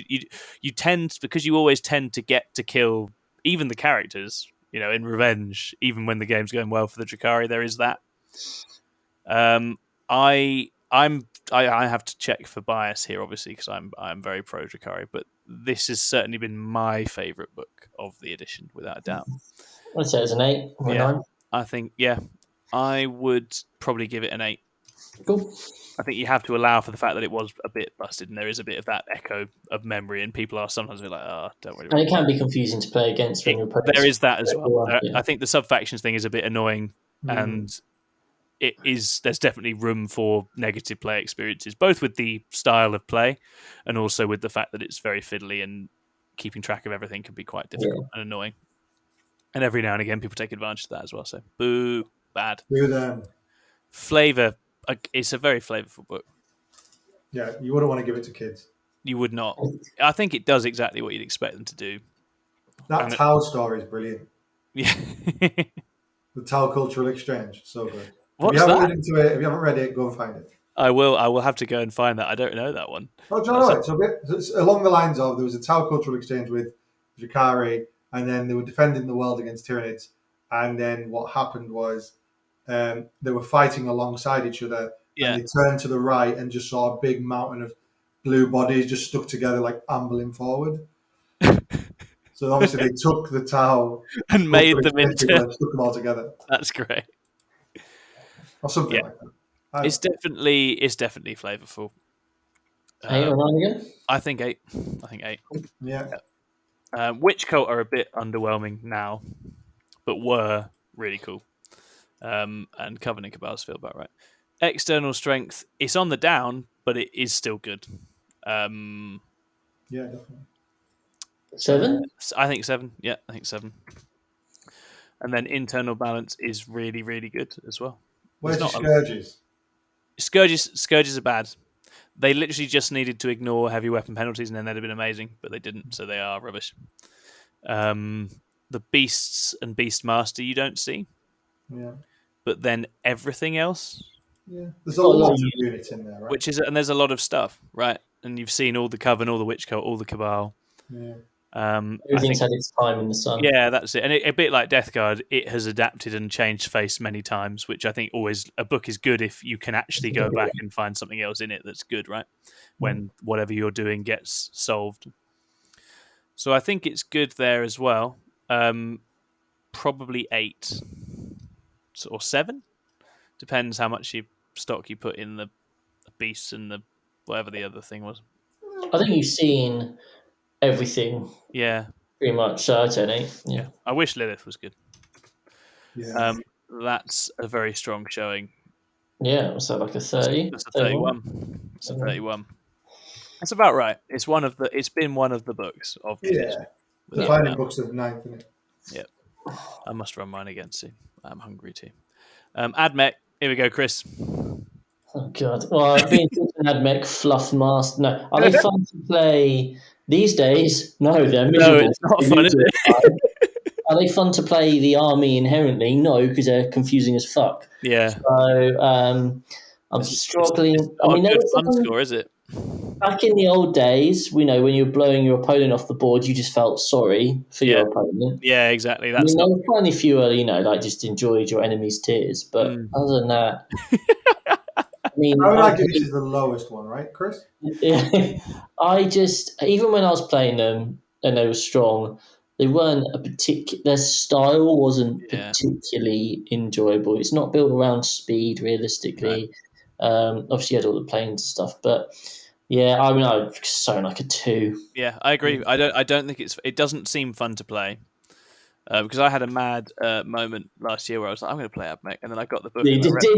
I actually because you got the models in Imperium. I was like, this has awakened something in me, and I went and looked at the book. I was like, oh God, no, I can't deal with it's such a mental effort until you've played like 10, 15 games and you're just like, right, my cards are going on this unit, my buffs are here. Yeah. And eventually, you just be like, you knew what you were doing. Your opponent had no idea. No. But you'd be like, oh yeah, by the way, they're, transhuman, saving on a 2-up, blah, blah, blah. Yeah. But, no, they're not fun to play. They're not fun. Are they flavourful? I mean, Admech flavour isn't particularly a strength of mine. So when you play them, I don't feel like I'm playing Admech. I feel like I'm playing a weird guard army. I agree with that. And I think that's probably what would make them flavourful. If the robots and the breaches were good, that's what would make them. If there were big stompy robots running around, it's just so Scutari heavy. Yeah, or there were dragoons. If any of those other big, weird, and wonderful, or the Dune Crawler, any of those things that I associate with Admech, like the big, weird, a good Admech army when it's on the board has there's lots of different types of architecture on display, and that's when they look interesting because they're collectors and they've got all these different eras of stuff. And because it's basically chickens and planes and foot guys, it's just all Scutari now. Yeah, it's Scutari, right? And Harlequins and stuff don't really vibe. Yeah. Like there's nothing special there, right? No. And so, as you say, it's a guard army. Nice thing about Cannicles is you get a benefit and a negative, right? Yeah, and that's pretty cool. That is cool. Yeah, they tried to make it, and you could have all these programmers and all these different units, and you could pass the boss. They did try and make it like that. Yeah, I think writing a book that you need to be a computer to understand is spot on. It's as thematic as it gets, and that's why only Siegler can play them. Yeah, but it does feel lackluster on the flavour front. I'll go for like a 3 or 4. We'll go 3. We'll go 3. Hot takes. We're all about hot takes. We're absolutely panning this book so far. External strength is fucking terrible. Are they literally the worst army right now? I think they are the worst army. What's the lowest we've given for this so far? We've handed some 3s out. Well, they've got to be a 2 then, haven't they? Got to be a 2 because I think they are the worst army in the game. And then internal balance is trash as well. Yeah. For the aforementioned reasons. Oh, man. And you don't even see the sub-factions. The sub-factions were okay because people did try different ones. Lucius and Mars, right? So Lucius and Mars, people started running Agrippina because of the extra AP. Sometimes you get a mad lad on Riser, and I always have time for that. Yeah. They don't do well, but they're like... There's a custom one where at half range, certain guns got a lot better, which people tried with the planes. That redeems them a little bit, but it's still not good. Yeah. 3 or 4. You happy with that, Davey? Yeah. 4. Oh, feel sorry for them. Sympathetic. Have just made it above 10. They got an 11. Can I change my score to 3? Yes, they got 10. Trash. Don't go and play Ad, mate. Not worth it. Adeptus Sororitas. Ooh. They are really good. They are fun. They are fun. And they're another one that's fun to play against because you kill tons. Miracle dice are fun to use. Miracle dice are super cool. They've got a lot of this army. I think this could be one of the top scoring armies in our little thing here. Yeah, I do actually really enjoy playing against sisters. They pose a problem, don't they? They do. They really do. And they've got... It's having an Imperium army that's got like a bit of jank and trade and sort of vulnerability about it is also kind of fun. Yeah, because in theory they're easy to kill, but sometimes they're not. They've got a lot of anti-tank. Yeah. They've got they've got pre-game moves, the Rhino. They blend in combat. They've got deep strike shenanigans. That's the thing. You've got good reserves. You shoot well. You fight well. You've got Hero Hammer because you've got Celestine, Morvenval. Yeah, got cool characters. Yeah, exactly. Some really cool new models like the Sacrosancts as well. Yeah. So there's a lot. There's a lot in there that's really in general. I'd say like an 8 or 9. Yeah, I think an 8 is fair. Yeah. Davey, you can push for a 9 if you want because you say you've got a feeling this is going to be a high scorer. Do you feel like it's a 9 for fun? No, I think 8 for fun. I think that's fair. Yeah. Given that you've lost to it a lot lately, this reflects well, right? If you've gone into it and lost, you're like, I bloody love those girls. They're great. Flavour. Yes. Amazing. It has loads of flavour. There's so many rules that are baked into the data sheets based off the fluff. Yeah. And the units do exactly what you'd expect them to do, really, task-wise. I think they've got the same thing where the vehicles don't really hang out. Yeah. But people you do still sometimes see them, though, right? Yeah, you definitely do get a couple of vehicles in there. Yeah. Again, quite a lot of data sheets, right? Yeah, exactly. It's a big range. I really like the penitent engines and stuff. They're super cool. Mortifiers are cool. Yeah. Repentia obviously are epic in their sort of mad suicidal. So it is flavourful. It's very flavourful. What do you think? As flavourful as Death Watch? Absolutely as flavourful. I'd say a 9. Yeah, I think it's a 9 because I think there's more to juggle here, and I think they juggle it well. Yep. Yeah, absolutely. The other thing with this is actually, although Bloody Rose is the one you see, I've played into a bunch of the different sub-factions of Sisters, and they're super cool. Like, there's a lot of really cool ones. But we'll come to that. That's more of a balance thing. Although you don't see them, they actually got a really nice set. Martyred Lady you sometimes see, but it's all... Valorous Heart as well was really cool. External Strength is not what it was. They got good secondaries. Yeah, they do score well. They just, I think they probably struggle in certain matchups. I feel like they're in the Necron 7. Yeah, it's that same thing where if they're allowed to do what they do, they will smash you. But there are just a few armies that are like, I don't care, you're dead. And then internal balance. Is there anything you don't really see? Penitent engines, mortifiers. Jamie tried the war suits, but war suits don't do well, do they? In the good lists, you don't really see them. You don't really see the heavy support tanks. You just see the retributors. Yeah, they end up often as an infantry carpet. Yeah, and that is slightly a ninth thing. To be fair to them, it is partly about the mission and what you have to do. I think a 7. Yeah, I think a 7's fair. You get all the characters, right? They all turn up in one form or another. There's not really anything that gets left at home. Yep. You don't see people take the big sanctuary very often. 14, 22. If in chat I've done the maths wrong at any point, just comment and tell me that my maths is wrong. Laugh in his face. 14, 22, 31. 31. They've drawn with the Drakari here. That's a good effort. I think it's a fair representation. Both incidentally, Sisters versus Drakari is a fucking great game because everyone dies. Everyone dies so hard. It's just T3 stuff with high AP, just slashing it up left, right, and centre. Okay. Grey Knights. Ooh. Oh, Dave would love this. Are they fun to play? This is a sad one because this has lived a real life, hasn't it? I think it looked like it was a lot of fun to play when it came out. I think people really enjoyed it when it dropped. It's got combat, it's got movement. Yeah. It's got a killer. It's got a really cool psychic phase. It's dynamic. It's very dynamic. It's got some vehicles which were good at a point. Yeah. I think it's fun. It's also fun to play against because it does do cool stuff. It offers lots of challenges because you're playing. They got that really nice set of jank pieces, didn't they? So I don't know the answer to this. Is it not just Psychic Death Company? No, Death Wing. Death Wing? Do you mean Death Watch? No, Death Wing, right? Psychic Death Wing. It's not Psychic Death Wing because they're not fast. Death Wing aren't fast. Yeah, they are fast. You're right. Have you played? Yeah, I don't really know what a Grey Knights list even looks like right now, but just carpet of interceptors and marines. So maybe some purifiers. Yeah. Sorry, I always think of Terminators when I think of Grey Knights. The Paladins are awesome. You can take 10 Paladin brick, and they will be hard to shift. I go for fun, like a 7. Okay, yeah, I think that sounds right. Flavour. The shit into demons, so 0. Yeah.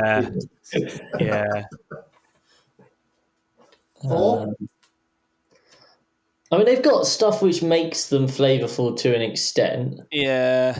But it doesn't feel like... So I'm a massive Grey Knights fan. When the Demon Hunter book came out, I had that. I had some of the first Grey Knight models. I've read the novel series. Like, I really do love the Grey Knights, and reading the Codex, it doesn't make me feel like, they're as cool as when I first got into Grey Knights. Yeah. They don't really have an identity, do they, on the battlefield? There's no this is what they do. Yeah, you don't get this feeling of, this is like the Grey Knights on the battlefield. It has been tampered with a lot as well. I think the way the nerfs and changes and stuff have made it less. There's Space Marines with loads of librarians, right? That's what it feels like. Sorry, I know I'm being facetious. No, but I think that's right. It's not. It doesn't quite get there. I'll give it a 5 because it's not. You get an experience. There is an experience there with the teleporting and stuff, but it's not. It doesn't feel like it quite delivers. External strength is not great right now. They're not in a good place, as Dave will attest. 4? It's 4 because they can mortal through some stuff. Yeah. But they get muddled by a lot. Yeah. And internal balance was never good, really. Or they just don't have many data sheets, do they? Although, to be fair, because they don't have a ton of stuff, it's not a disaster. Like, what do you not take now? I mean, everything, because there's no fundamental. Don't take the Land Raider, Chris. Don't take the Land Raider. You don't really take the Dreadnoughts. You don't take the planes. Oh, you also don't take the Land Raider in Death Guard, and we didn't penalise them for that. I don't think that's a faction problem. No, I think you might be right. It's actually pretty good for internal balance. 7? Yeah, I think a 7's fair. So it makes out like a bandit with the 23. Seems about right. Yeah, that's not bad at all. 1,000 Suns. Dun dun dun dun. The new big bad. They're not fun to use. On my one tournament, not fun. Confusing. You have to like a very specific kind of game, don't you, to like 1,000 Suns? Yeah, I'm joking, but at the same time, my experience, I've always, when I got back into the hobby, Lee was doing 1,000 Suns. Otherwise, I would have done 1,000 Suns because I really like the models and stuff. But so taking him to that one-off tournament, I was like, maybe I'll get an army if I like playing this army. 6 games later, I did not like playing that army. No, that's totally fair. I think it's a techie game, and I think it's quite frustrating to play into, but I do like that. I like the challenge of it because it's like that little puzzle, isn't it? Where it's like, we're going to be over here doing our weird shenanigans, and you have to come and smash us, otherwise we're just going to win anyway. I don't really like playing them too much because I think it's quite uninteractive, right? You can. I totally agree. I think that's the nature of them. They are quite uninteractive and passive. They're going to sit there third. No, but I think for a lot of players that's a real turn off. I don't think everyone likes that, and I don't think people like playing into it either. I agree. So I do think that would cost them. And it's weird that you've got an army that has lots of teleports that still doesn't feel that dynamic a lot of the time. Yeah, they're very much a third army, aren't they? But I guess there's that satisfaction of layering up the psychic powers. I think it's rewarding. I do think it's you have to. The skill expression is quite high, and I think that's fun when it all comes together. It's very rewarding, and can be devastating as well. Obviously, we're seeing the combos at the moment with Flame is slightly distorted, but it's very cool. 5? 4? I'd probably go. I think 5 or 6. 5 or 6. Okay. Yeah. We'll see what we can double check with Davey. We'll put a 5, and we'll see what Davey says. For flavour, podcast listeners, Davey has gone to the toilet. If anyone's in doubt, that's where Davey is. Flavour. Well, they're good at psychic phase. They're very good at that. I think they probably do all the things you'd expect them to do, right? Yeah, I guess so. The power points feel very flavourful. Yes, they have that psychic dominance, which you would expect in the game. I don't think they have any matchups where they get out psychicked, really. No, not at all. All their stratagems and the cabal points and that are just directed towards them annihilating, and they're hard to kill. Yeah, absolutely. Which is obviously a thing. So I'd say they're pretty flavourful. Yeah, I think so. 8? I think an 8. Yeah. External strength. It's bounced back. You do see monothesis actually go quite a long way now, which is partly the meta. Quite like a 7. Yeah, I think a 7. Internal balance is, you see it all. You don't see the Mutalith Vortex Beast, which is a shame. Yes, Lee's sad about that. I'm devastated. Lee really wanted to make that work. Is there anything else of Magnus you don't see much? No. Do you see, can they take Maul of Fiends and Hellbrutes and stuff? They can, and you don't. Yeah, you just see Terminators, Rubrics, characters. Yeah, so actually all the CSM stuff. You just see the specific Thousand Sun stuff, but not the Chaos Space Marine stuff. Yeah, you're right. So does that mean it's therefore not fluffy? Yeah, I don't think it is particularly well balanced internally. Oh, sorry, balance, yeah. Because if any of that was good, they wouldn't have to suit flamers to get their shooting, right? There'd be some guns from other places, but it's obviously not. So yeah, I don't think the internal balance is brilliant. Probably a 5. Yeah. And Davey, we've gone fun factor 5. You happy with that? Yeah, I think so. Yeah, nice. I thought it might just be me who rolled his eyes every time he had to run into Thousand Suns, so I'm glad I'm not alone on that one. That makes them a 25. I think that's solid. Yeah. Yeah. Orcs. Amazing. Orcs. Always fun.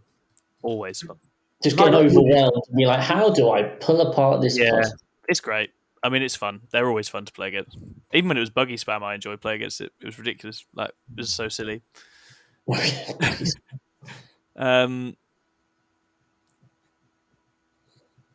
Super I don't fun.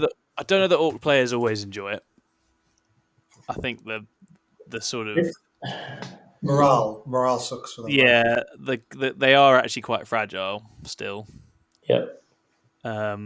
Despite being T5, it's weird. Which is remarkable, really. Well, they now get an invul for 2 turns of the game as well. They do. Right? Yeah. Well, that's cool. I don't know. I think it's fun. I think if you're taking up, I don't know. Yeah, you should be in it for a good time anyway, right? If you're playing it. Yeah. I do You're think super serious hardcore gamer, and you're like, "Here's my orc army is going to win this tournament." Then you've missed it, right? Yourself. Yeah, absolutely. Taking a long, hard look at yourself, Orcs players. Where do we put it then? What do you think? 7? Davey? I'd go. I think for funness, 8. Yeah, I agree. I think they are really fun. and to play, like, especially fun to play against as well. Flavor. Does it feel orky? Could feel more orky, right? More. What does that even mean? Yeah, it's a great question. The Noir is flavorful, and some of the units are flavorful, like the Kill Rig and the Squig Boys and all that stuff. I don't feel like many of the classic orc things get to do much.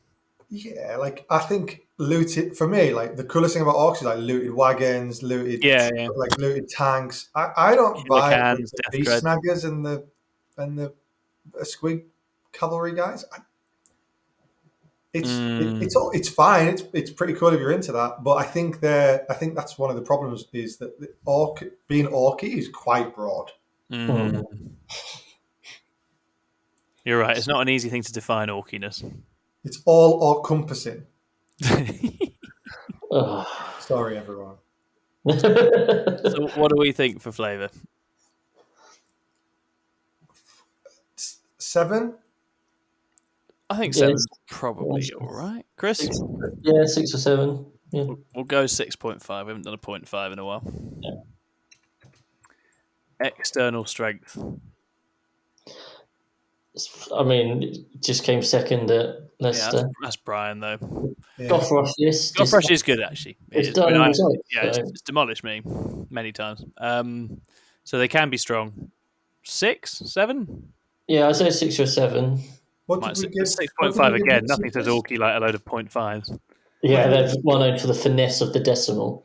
What did we give sisters? We give sisters a 6, no? For strength? Yeah. No, we gave them a 7. All right, so they're on par with sisters? 6.5, so just below. Ah, cool, yeah. That sounds right. Internal balance is not... They can't use their buggies anymore. Yeah, there's tons. There's absolutely shit tons in that book that doesn't use. It's a big book, but there's loads you don't see. 4? Yeah. Again, a massive book, though, right? Yeah, it is. It absolutely is. But so much of it just isn't viable. All right here. Yeah. That's 13, 17, 20. We don't see Evil Sons either. No, you don't. The sub-faction variety isn't great either. Goths. It was Goths. Well, it is Goths now, and then it was Death Skulls or the Freebooters, wasn't it? 13, 17. Am I doing that right? Yeah. I hate this. 13. Add the 0.5 on at the end, Tom. Come on. We're nearly there, Tom. We're nearly there. We're absolutely not. We're like halfway through. No, we're not. I'd say we're nearly 2/3 now. Okay. Black Templars. What did Orcs finish on? Orcs got 25, same as Thousand Sons. Okay. Yeah. I've always thought Orcs and Black Thousand Sons are basically the same. So. Pretty much the same, yeah. Black Templars, are they fun?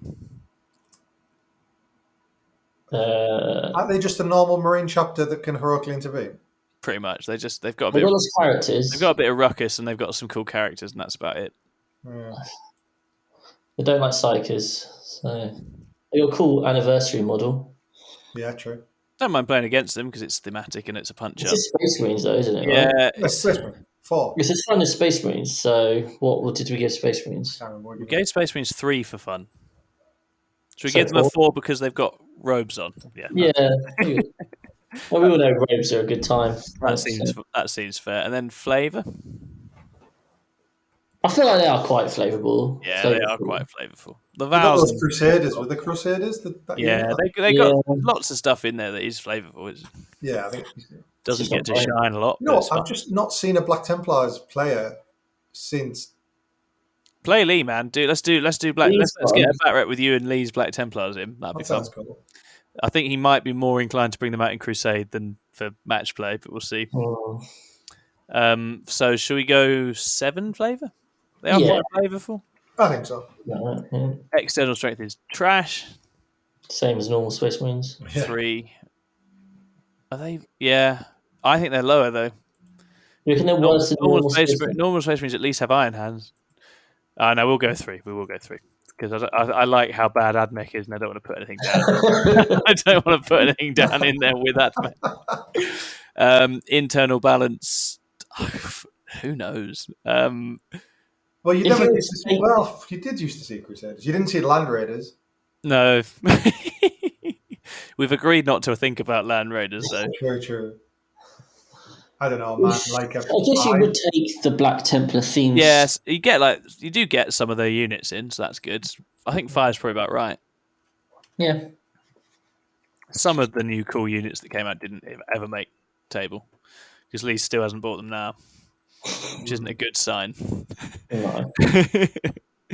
Okay, then Custodes. Oh yeah, The Custodes fun, Chris. When the book came out, they were a lot of fun. You want to do some rerolls? No. No. You want to die? Okay. Yeah, that was about 3 months that you just described. That was 3 months. Good times. I fun. I think they're satisfying. Yeah. When it goes right. There are some times where you just pick up your models and you're like, I don't. Like Jamie used to run his Death Guard and I'd run my Custodes, and it was before the book came out. Anyway, it was just definitely hard work. I think now they're quite a fine line. So I guess they are. I haven't played into them for ages. Yeah, I did it Unconquerables. I mean, it's fun. It is quite fun. I quite enjoy playing into them. They feel... They've got like a nice variety of things. You know, they got dreadnoughts, they've got infantry, they've got bikes, they've got a bit of everything. So I think they're a reasonably fun army to play. I think so. Play into. Yeah, I think so. They weren't fun when they could just turn off all your rerolls and be transhuman all the time. No, now that that's restricted, I think we can't judge them for that. You know, that's been and gone now. That's gone. So where do we think then? 6. Yeah. I can dance. Kind of another roadie. I can imagine they suck when, as you say, you're picking models up. But when you win, I feel like it's like I'm winning on hard mode here. Yeah. It's not like that. Even when they were good, you were blowing away your opponent. You still were like, I haven't got any models. So that's it. It is still that like little band of guys chopping up. Yeah. And they do have that. Yeah, I feel like now when you win, it's a glorious sort of counter-offensive style, which is what they're really about. They are the king of the tertiary up to on the primary, right? They really are. Flavor. Do they feel like heroic enough? I'm not sure. If you take a standard Custody Guard, like in the fluff, they are superhero, able to take on 100 cultists at a time. But the reality is, there's just so much stuff that goes around. And even their heroes aren't particularly killy. No. They can be quite resilient, but you don't send in because I used to play into Chaos all the time. So my shield captain on bike, he wouldn't be able to kill a demon prince, but the demon prince sure as hell kill the shield captain. Yeah. And I always felt like the characters weren't particularly heroic and super killy. Yeah. And I don't think the troops are really. The reason they were good was because of how resilient they were. Yeah. The bikes feel flavorful. I like the bikes. I like their sort of swoop and their the precision damage and stuff. But the rest feels a bit weak. Maybe they should phase cap every individual model. Ooh, that'd be cool. Yeah. I mean, it would be insane, Davey. It would be a complete disaster. Imagine it. Literally every single. Right, Chris is completely right. I shouldn't be able to kill a Custodian's guard with 10 Imagine it. Imagine squads of 3 where each guy can only be done a wound off a face or something like that for his 3 wounds. I don't think this doesn't make any sense. This is one model of turn or something, or one model of field. Something like that'd be hilarious. Strength is... Oh, we didn't even rate this yet. I don't think it's a high flavour, but it's not bad either, is it? It's 5 or 6. 5 is... Yeah, 5. Do a 5. Strength. I mean, they're solid, aren't they? They're doing all right. Yeah. They heavily rely on Forge World at the moment, but generally they're in that bracket of where you'd want them to be, kind of like a 6-7, aren't they?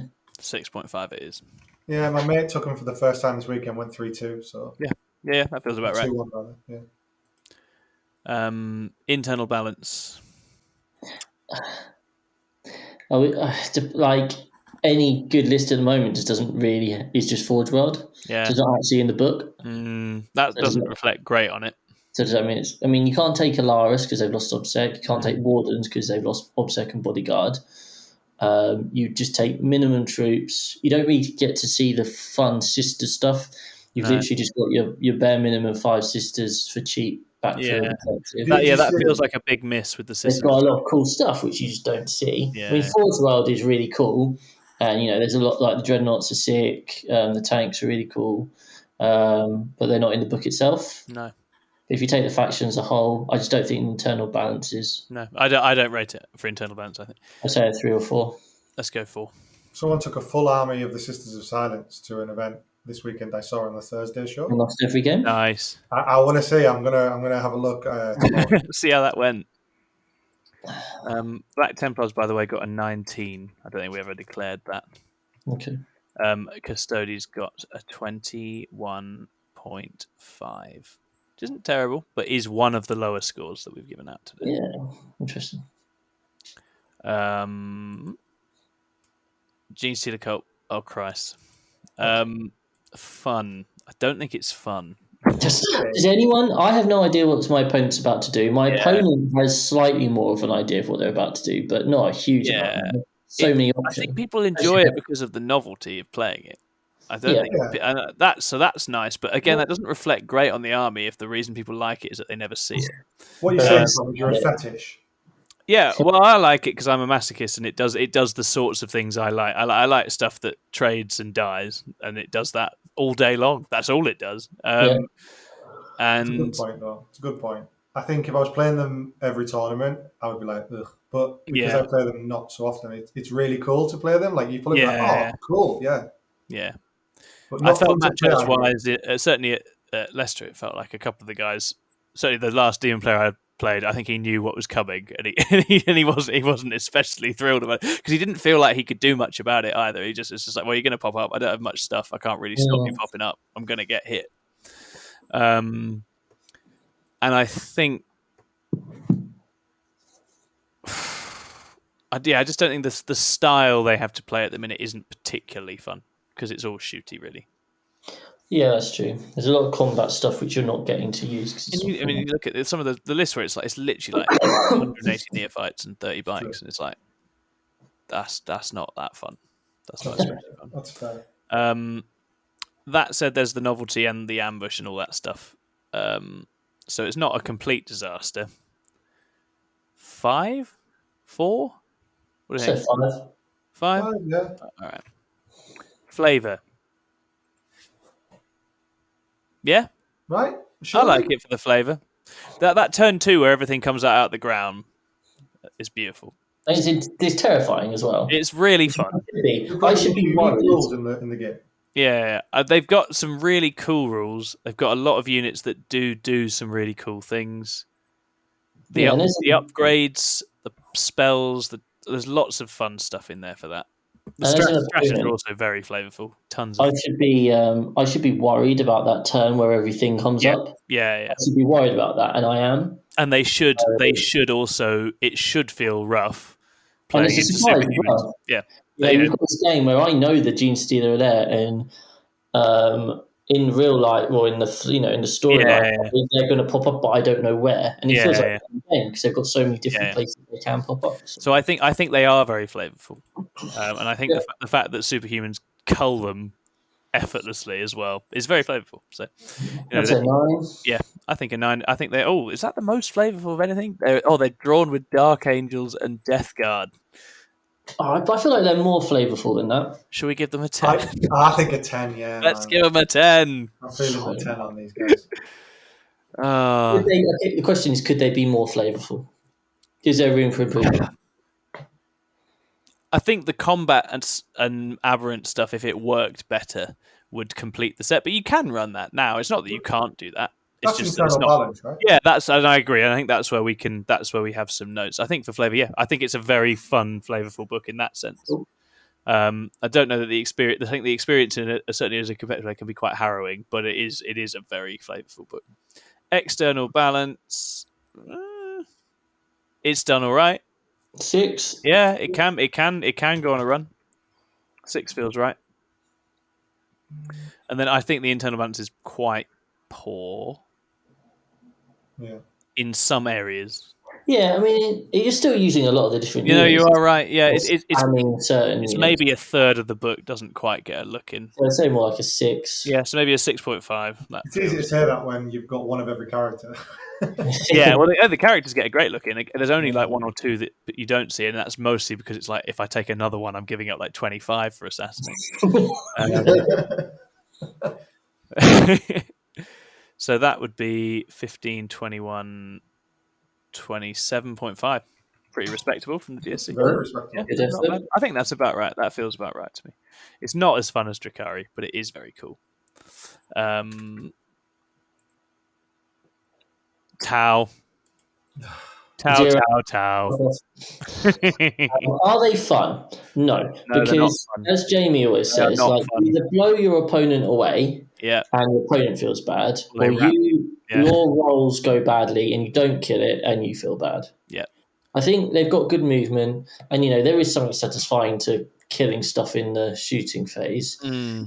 But I just don't think they're a hugely fun army because it's a fraught game, isn't it?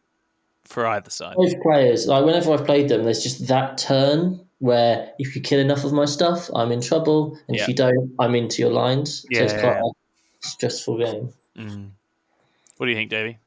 Same, yeah, man. Like, it's like a gatekeeper list. It's like a gatekeeper army. Right? Yeah. I agree with that. Like a 5, 3 or 4. Oh, 4. Yeah, I could go with 4. 4. All right. There is some dynamism to it. Yeah, of course there is. Yeah, but it's you get so many negative robots, man. That's pretty sweet. Yeah. Is it flavorful? Yeah, Monkar and Kayun's pretty cool. Yeah, the rule set was quite fun with that. They did a lot of like fluff to the rules, didn't they, this time? Yeah. And I like the sort of special weapons and traits and stuff all feel. They actually made them because Lee used to go on about how rail guns should be like really big, powerful guns, and they weren't. I love that. Yeah. And then they really enjoy that. Guns to come out and be those guns that ignored invines, did lots of damage and stuff. And that meant that vehicles were relevant for them, which is again not every book managed that, right? And it's quite a good suite of things that are relevant and interesting in Tau. So they are quite flavorful, I would say. Would like to see more imperial, like more of the Empire's auxiliaries. Right? Yeah, that would be pretty cool. Yeah, but yeah. So maybe what do we think? What did we give them for flavour there? We haven't yet. Oh right, so I thought you said a number. No, you're in control. What do you think? 6 or 7. 6. 6. All right. External strength. I mean, Nassim's doing very well with them. Yeah. I think these guys are on the upper echelons, right? Yeah, I think when they're played really well, they're tough. A 6 or a 7. I think I'm going to give them a 7. Because yeah, I think so. Internal balance. Nah. This just it's changed, like when the book it's another book that has, it's respect, which actually does mean that there's stuff going on. They've got enough stuff there they can keep bouncing around. We're now at the tides and bombers phase, whereas initially it was crisis suits. Yeah. You do see things like the auxiliaries, you do see some of the variety. You just don't see all like stealth suits or the ghost kill and those sorts of things. It would be nice to see the ghost kill. I mean, you don't really even see fire warriors. No.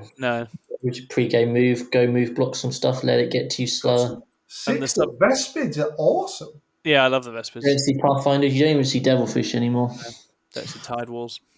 I would say this is really low. I don't think it's really low, because I do think you see more of it than you used to. That'd be a 6, I'd say. Yeah, I feel like 5. What do you think, Davey? I'm trying to think of a comparison we've already come up with. So we gave Orcs a 4. Oh, man. These are as bad as Orcs. Yeah. Okay. 4. My humble opinion. Chris toying with using his veto here. Yeah, I mean...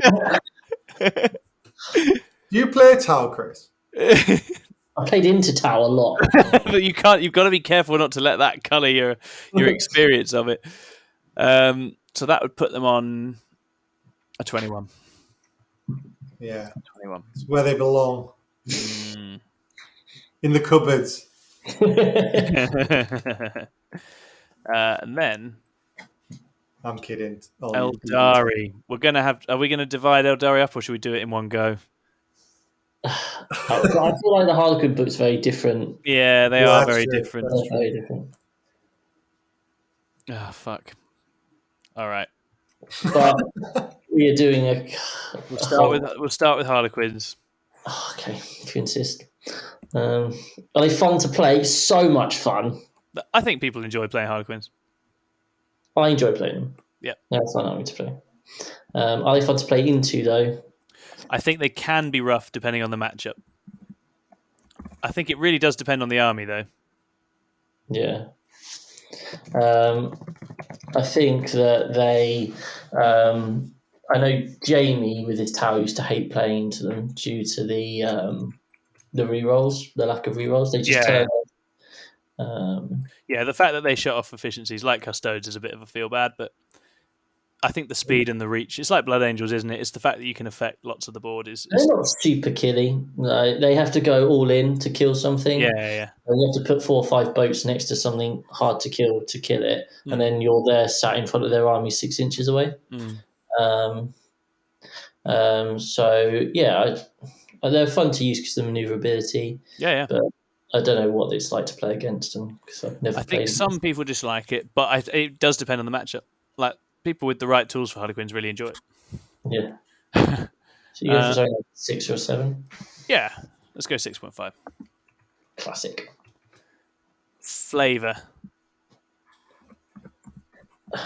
They've lost a lot of their jank, which is their thing, wasn't it? Like they were a lot more janky, and they're not. Yeah, you and I have talked about this. It's not as flavorful as it was, but it does still do some very cool stuff between the different sub factions and whatnot.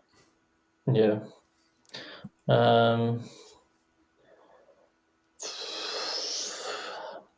5. Yeah. Is this for flavor? Was it? Yeah, for flavor. Yeah. I think. I don't feel quite as bamboozled by it, or like I'm bamboozling someone as much with it now. Yeah. External strength is decent. 7 probably. Yeah. Probably the same sort of deal. Yeah. There's a lot of 7s out there now. Healthy meta. Internal balance is all right. They don't have many in. Yeah, they don't have much to balance, do they? Much, like, what don't you take? Yeah. And like, you see lists running all sorts. Like again, Ben Pierce, fan of the show, runs all sorts and does well. Ben Pierce is running lots of bikes. I think they're pretty well internally balanced. I think they're very well internally balanced. So would you say an 8 or a 9? Yeah. Maybe even 9.5. Yeah. I go 9 because higher than I'd give them a 10 if there was more data sheets to choose from. I feel like because there's only 6, 7.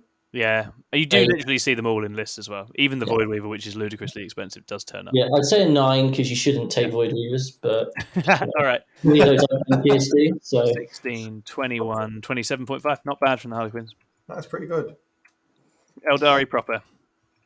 Cool. I'll have to make a move now, guys. But no problem at all. Yeah, no worries, buddy. Thank you very much. Slagging off Tyranids. Yeah, we're gonna absolutely lay in. Do you want to just rattle down what you think of Tyranids now, so you know? Should we just do Tyranids and then you go?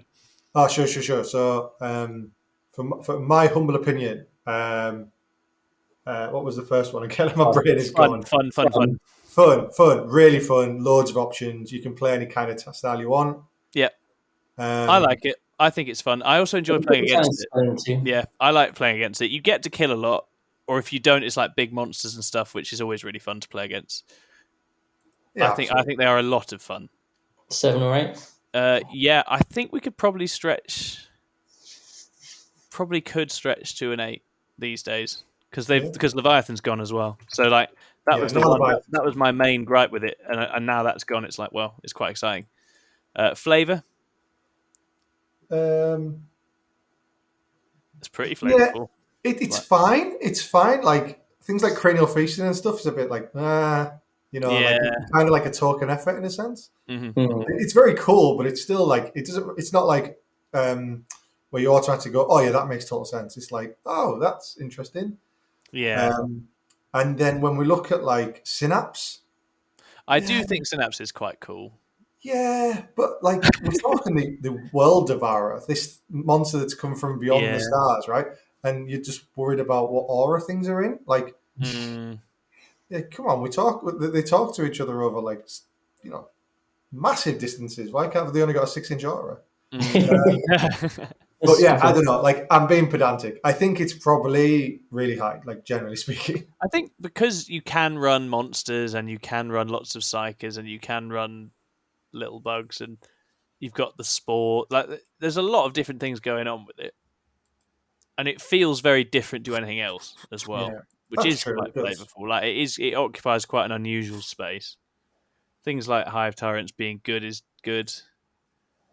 Yeah. I think it's pretty good for flavor. Yeah, probably about 8 or something.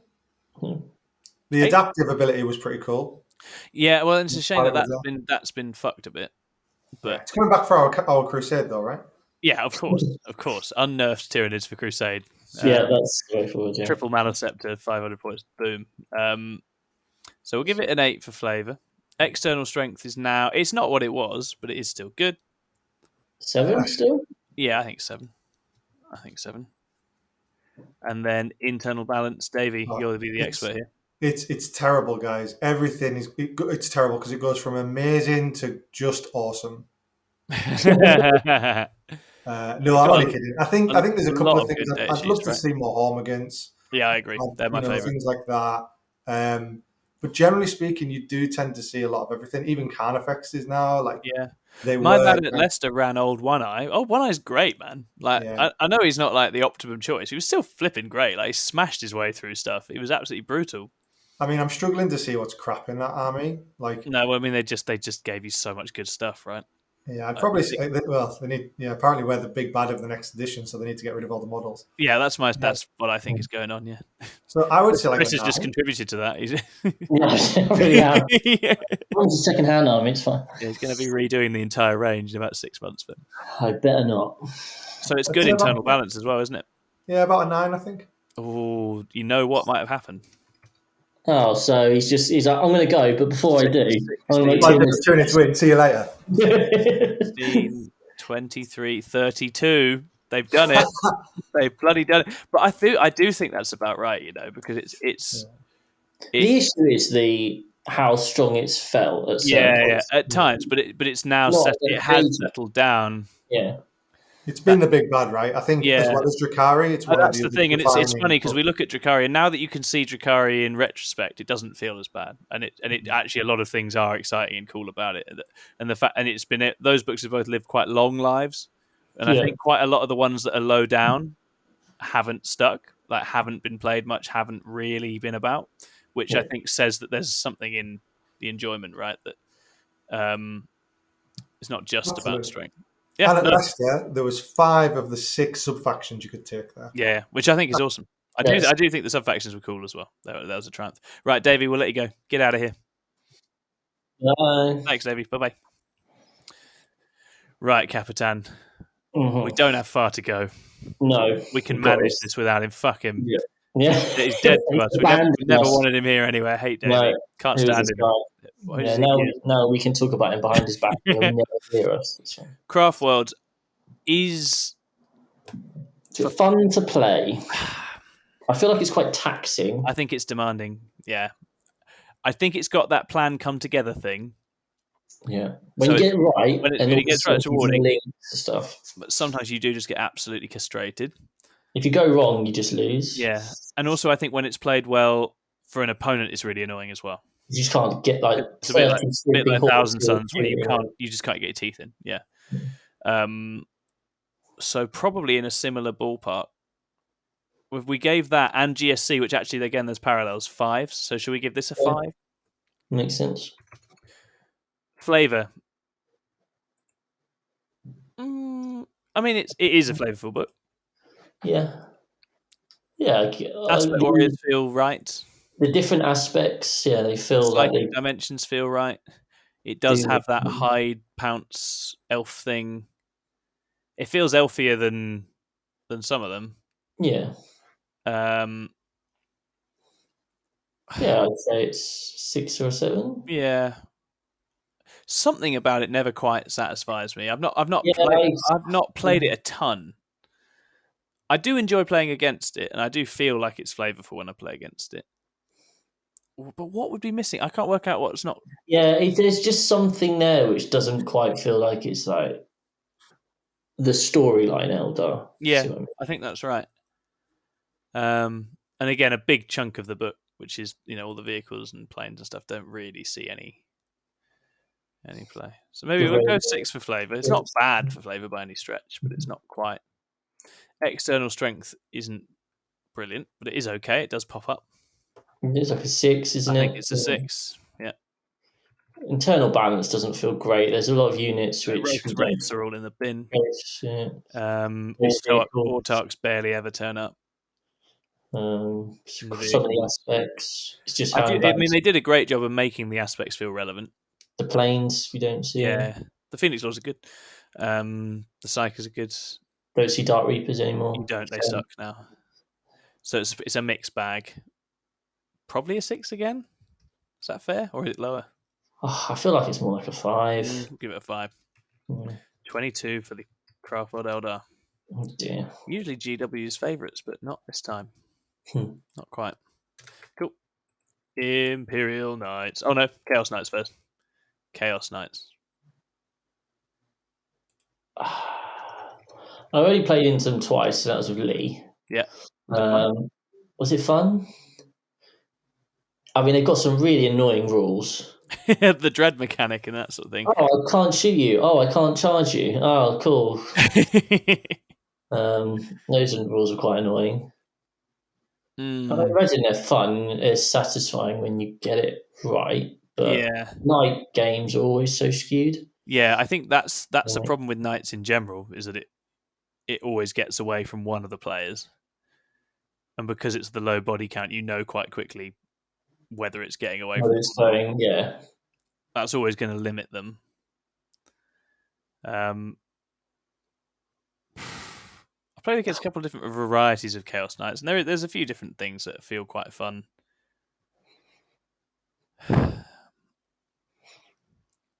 That's 5 or 6. I think 5. It's not like I don't come away from it with like, I've had a proper experience.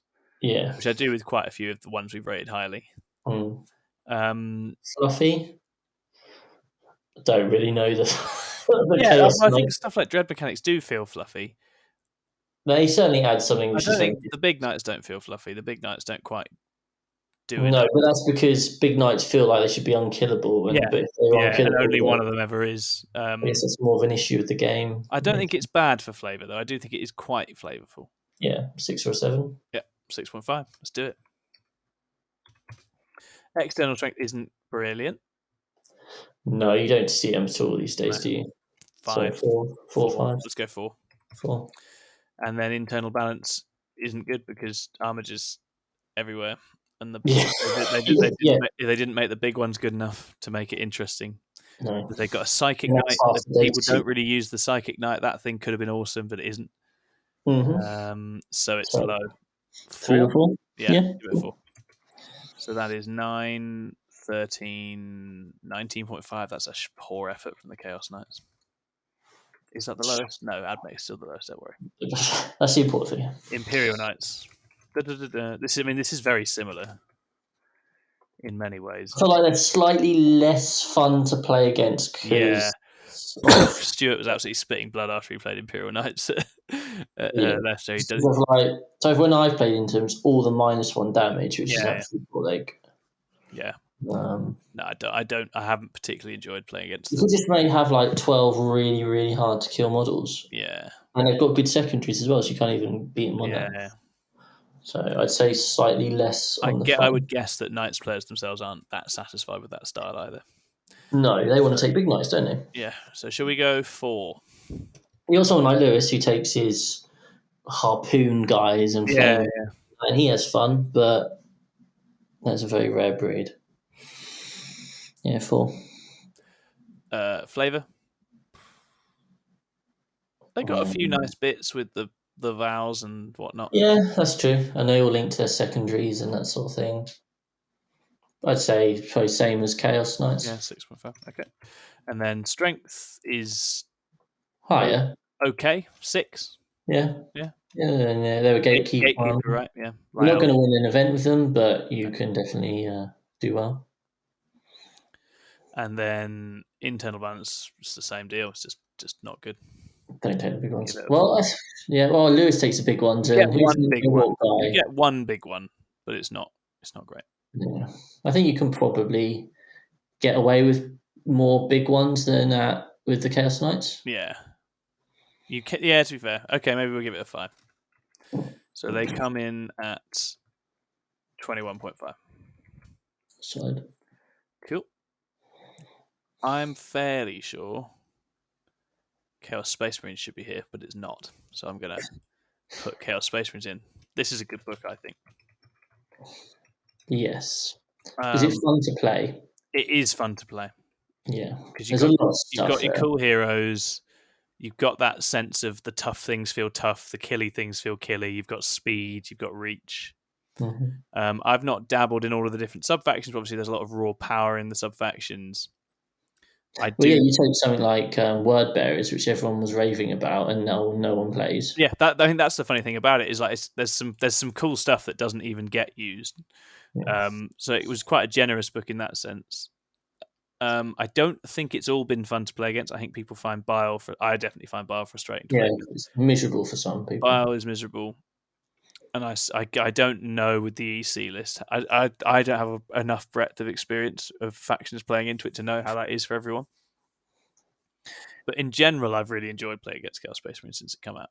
I'd say it's a fun book. Yeah. Like when I look at it, I'm like, oh, that's an army I could pick up and I think so. And it has its very specific place, and you do feel like you get a game. Yeah. Fighting against it. A 7 or an 8. Yeah, I think I'm going to give it a 7, and that is only qualified by some of the oppressiveness of a couple of the builds that do still very much exist. Mm-hmm. Flavor is good. Yeah. Very flavorful. Yep. Flavorful characters, flavorful units, lots of cool mark stuff, shenanigans. 8? Yeah, I think so. External strength is good. But 7? Yeah. I think, 7. 7, yeah. Give it a 7. Internal balance. That's how that's our cap. We've not gone above 7 for strength, have we? No, we haven't. We haven't really. Which I guess that's about fair at the moment, really. And it's because the thing that people would agree is the strongest at the minute, T-Sun's Flamers, isn't one book, so it doesn't doesn't get picked up by this. Yeah. Don't soup, kids. 7. So internal. It's not bad.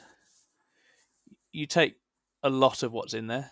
It's a big book, Lords are a bit shit. Sorcerers are a bit average. What about like Defilers, Maul of Fiends? Yeah, so the vehicles are all in the bin. Again, as usual, the vehicles. No Land Raiders. No Land Raiders. The Land Raider at least is T9. Right? Yeah. No, it's got something going on. Yeah. You got a bunch of cool new stuff. And the sub-factions, although you've got a slight, which I think will be fixed, you've got a slight advantage for a couple of them. The others do have that sense of something interesting and flavourful going for them, I think. So, mate, what do you reckon? 7.5. Yeah, let's do it. This book has scored well. 29.5. Pretty good. Chaos Demons. Is it fun? I mean, getting burnt to a crisp. I mean, I actually haven't played into Demons yet. I've played a ton now. I do enjoy playing against it. I don't think I would enjoy playing it. I guess you could play big monsters, or you can play big monsters. So you get that cinematic game. Mm-hmm. Stuff like the deep striking in feels very, very cool. There's some play in that. I think it's quite a frustrating army to use at times. And I think for some armies it's really frustrating to play against. Yeah. because it's like Harlequins, it doesn't play by all the same rules as everyone else. Yeah. Which I think is that's the main reason people find Harlequins frustrating, is because it just doesn't play quite the same game. A lot of their ability to kill. Yeah, exactly. Oh, I killed a boat! Yay! And then 5 guys got out. It might be in a similar-ish spot to Harley's for that reason. I think. What did we give that? 6.5, but maybe a bit more because it's nice to see all the monsters out. Like a 7. Yeah, I think a 7 feels right. Okay. Flavor. Not having any mono god armies. Yeah, sucks a bit. But then they've made Monster Mash feel flavorful, which is nice. Mm-hmm. So probably I would be quite hard on it for this. As someone who actually really only plays one of the sub-factions, like there's just no reason you'd play one of the sub-factions, really. Okay, right. Which is a bit of a shame. Stuff like the Storm Points isn't great. So it's going to be like a 4? 5? 5, I think. Yeah, 5, I think. External strength is decent. 6? Yeah, I think 6. And that's if you keep flamers. Yeah. And internal strength is not good. It's just not good. Literally a quarter of the book you don't see, so Noble Demons, and then you don't see much of Slaanesh. You see 2 troop units out of the 4 or 5. And there's like 3 of the Greater Demons. So it's poor. It's pretty poor. Is it the worst? It's pretty bad. 3, that might be the worst internal balance we've given out. I think that's fair, though. Yeah. Work to be done, which makes it a 21.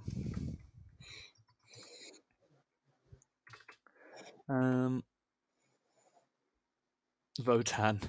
Is it Votan? It is Votan. I don't know anything about this yet, really. I've not played it or played against it. Yeah. Are they fun? I mean... Yeah, I haven't played with it or against it yet either. I don't feel like it is that fun. No. I feel like as an opponent, either you get into their lines quickly and you have a bit of a punch up, but you'll come out on top if that's your goal. Yeah. Or they'll just blast you. Yeah. And I feel like if you're the Votan player, your reach is quite constrained. And if you get blocked and neutered and jumped, then there's not a lot you can do about it. And as the opponent, you're just being penalised for playing the game. The judgment mechanic sucks. Oh, you've gone on objective. You've done an accident. Have judgment. I think the judgment tokens and the auto wounding are just such rubbish mechanics to build an army around. Yeah, they're really shit.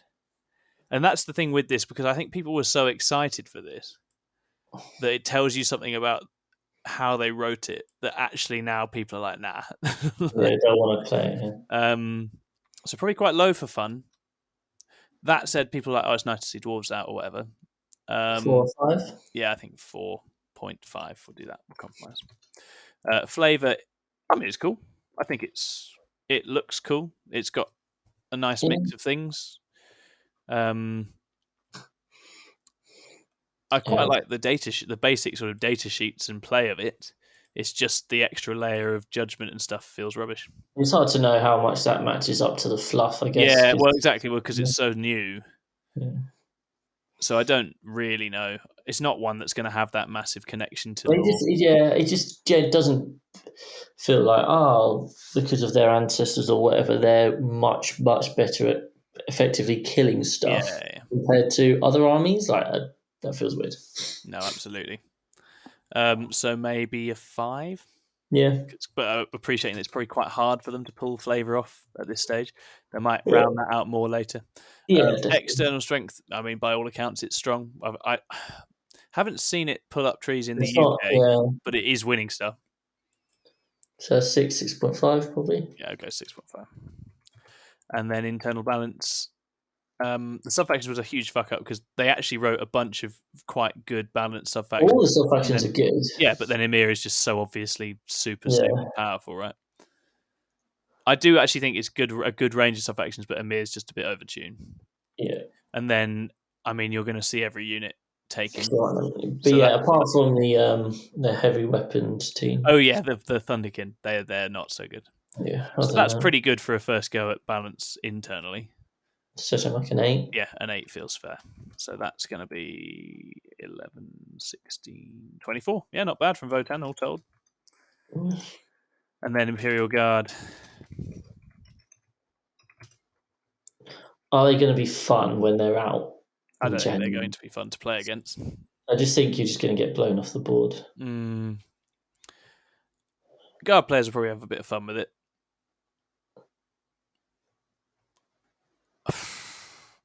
This is one where there's still that kind of power issue hanging over it because we don't really know yet. Yeah, we don't know enough yet to know whether it's going to be a miserable experience, but I imagine it will be a fun experience. I think for guard players, there's a lot of tech and stuff and options, which is going to be fun, and there's some units in there that they just didn't have that they now do that are quite cool. But I think there's the power issue hanging over it at the minute, which means it's probably going to be like a 5.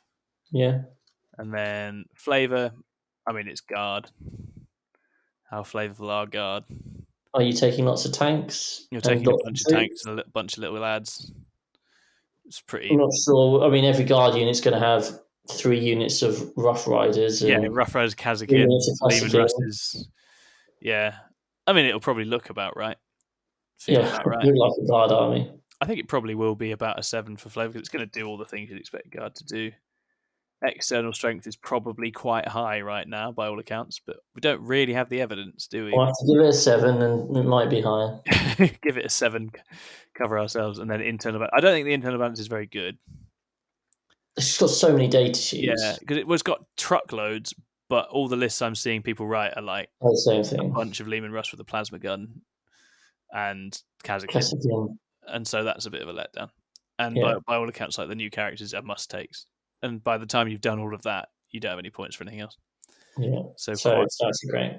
Probably give that a 4. Yep. And assume that it's probably like Nids and Drakari, that over time it will probably actually turn out there's a bunch of other stuff people can do, but we can't see that right now.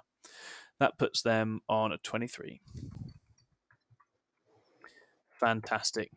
And 2 hours later, done. Sorry, I didn't judge the size of that undertaking correctly at all. That's much longer. We started Necrons. We spent like 5 minutes talking about Necrons. Yeah, and it's quite enjoyable to do, and you're like, oh no, oh well. So just to reiterate, Necron's got 22. Space Marines. Are you able to tell us in actual order? Are you able to work that one out quickly enough? Oh. Well, who's last? Admech? Admech are last. We can work it out. We'll work our way up from the bottom. So Admech are coming in last with a 10. Out of 40. A 10 out of 40, which is truly, truly shocking. Then you've got, I think, a tie between Space Marines and Black Templars with a 19. Okay. Then you've got Chaos Knights coming in on a 19.5. Just creeping up. And then we've got a whole bunch of early 20s. So Demons and Tau are 21. Death Watcher 21. Then you get up a little higher. Custodes 21.5. Imperial Knights 21.5. Then you've got Necrons 22.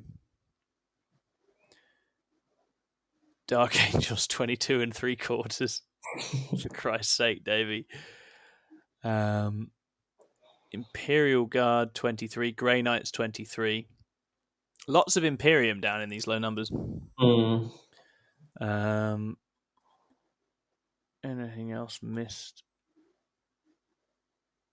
Oh, Eldari were 22 as well. Very low for Eldari. Votan then 24. Then Orcs 25. Blood Angels 25 as well. Space Wolves were 24.5, so a little glut of melee armies. Little glut. Have we ranked melee armies higher in general? I think we might have done. I guess they're more fun. Yeah. Then we've got a bunch of 27-ish ones. So Harlequins 27.5, GSC 27.5. So they drew.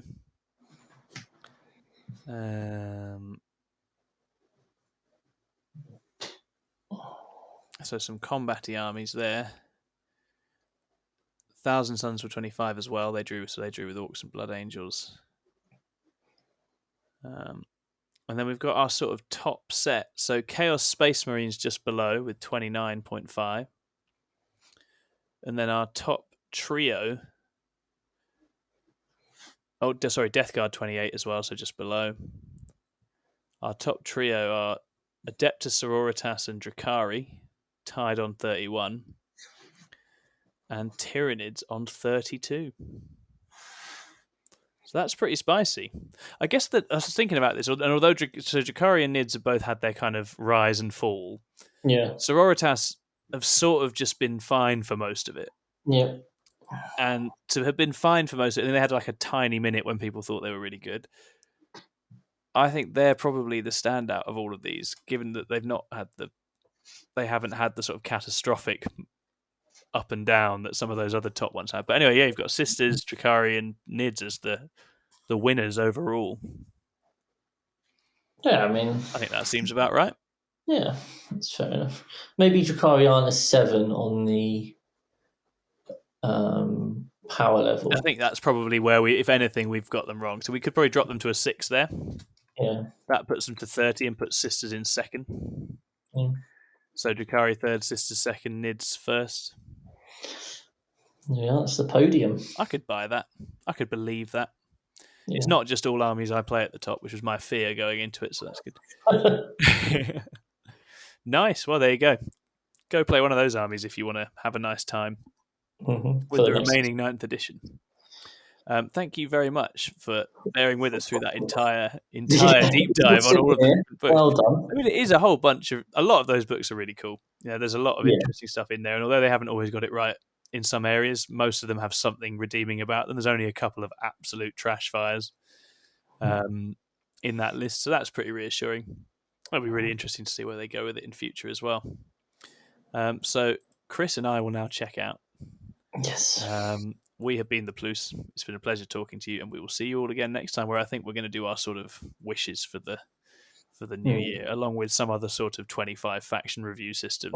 I'll invent just to ensure that no one gets any sleep.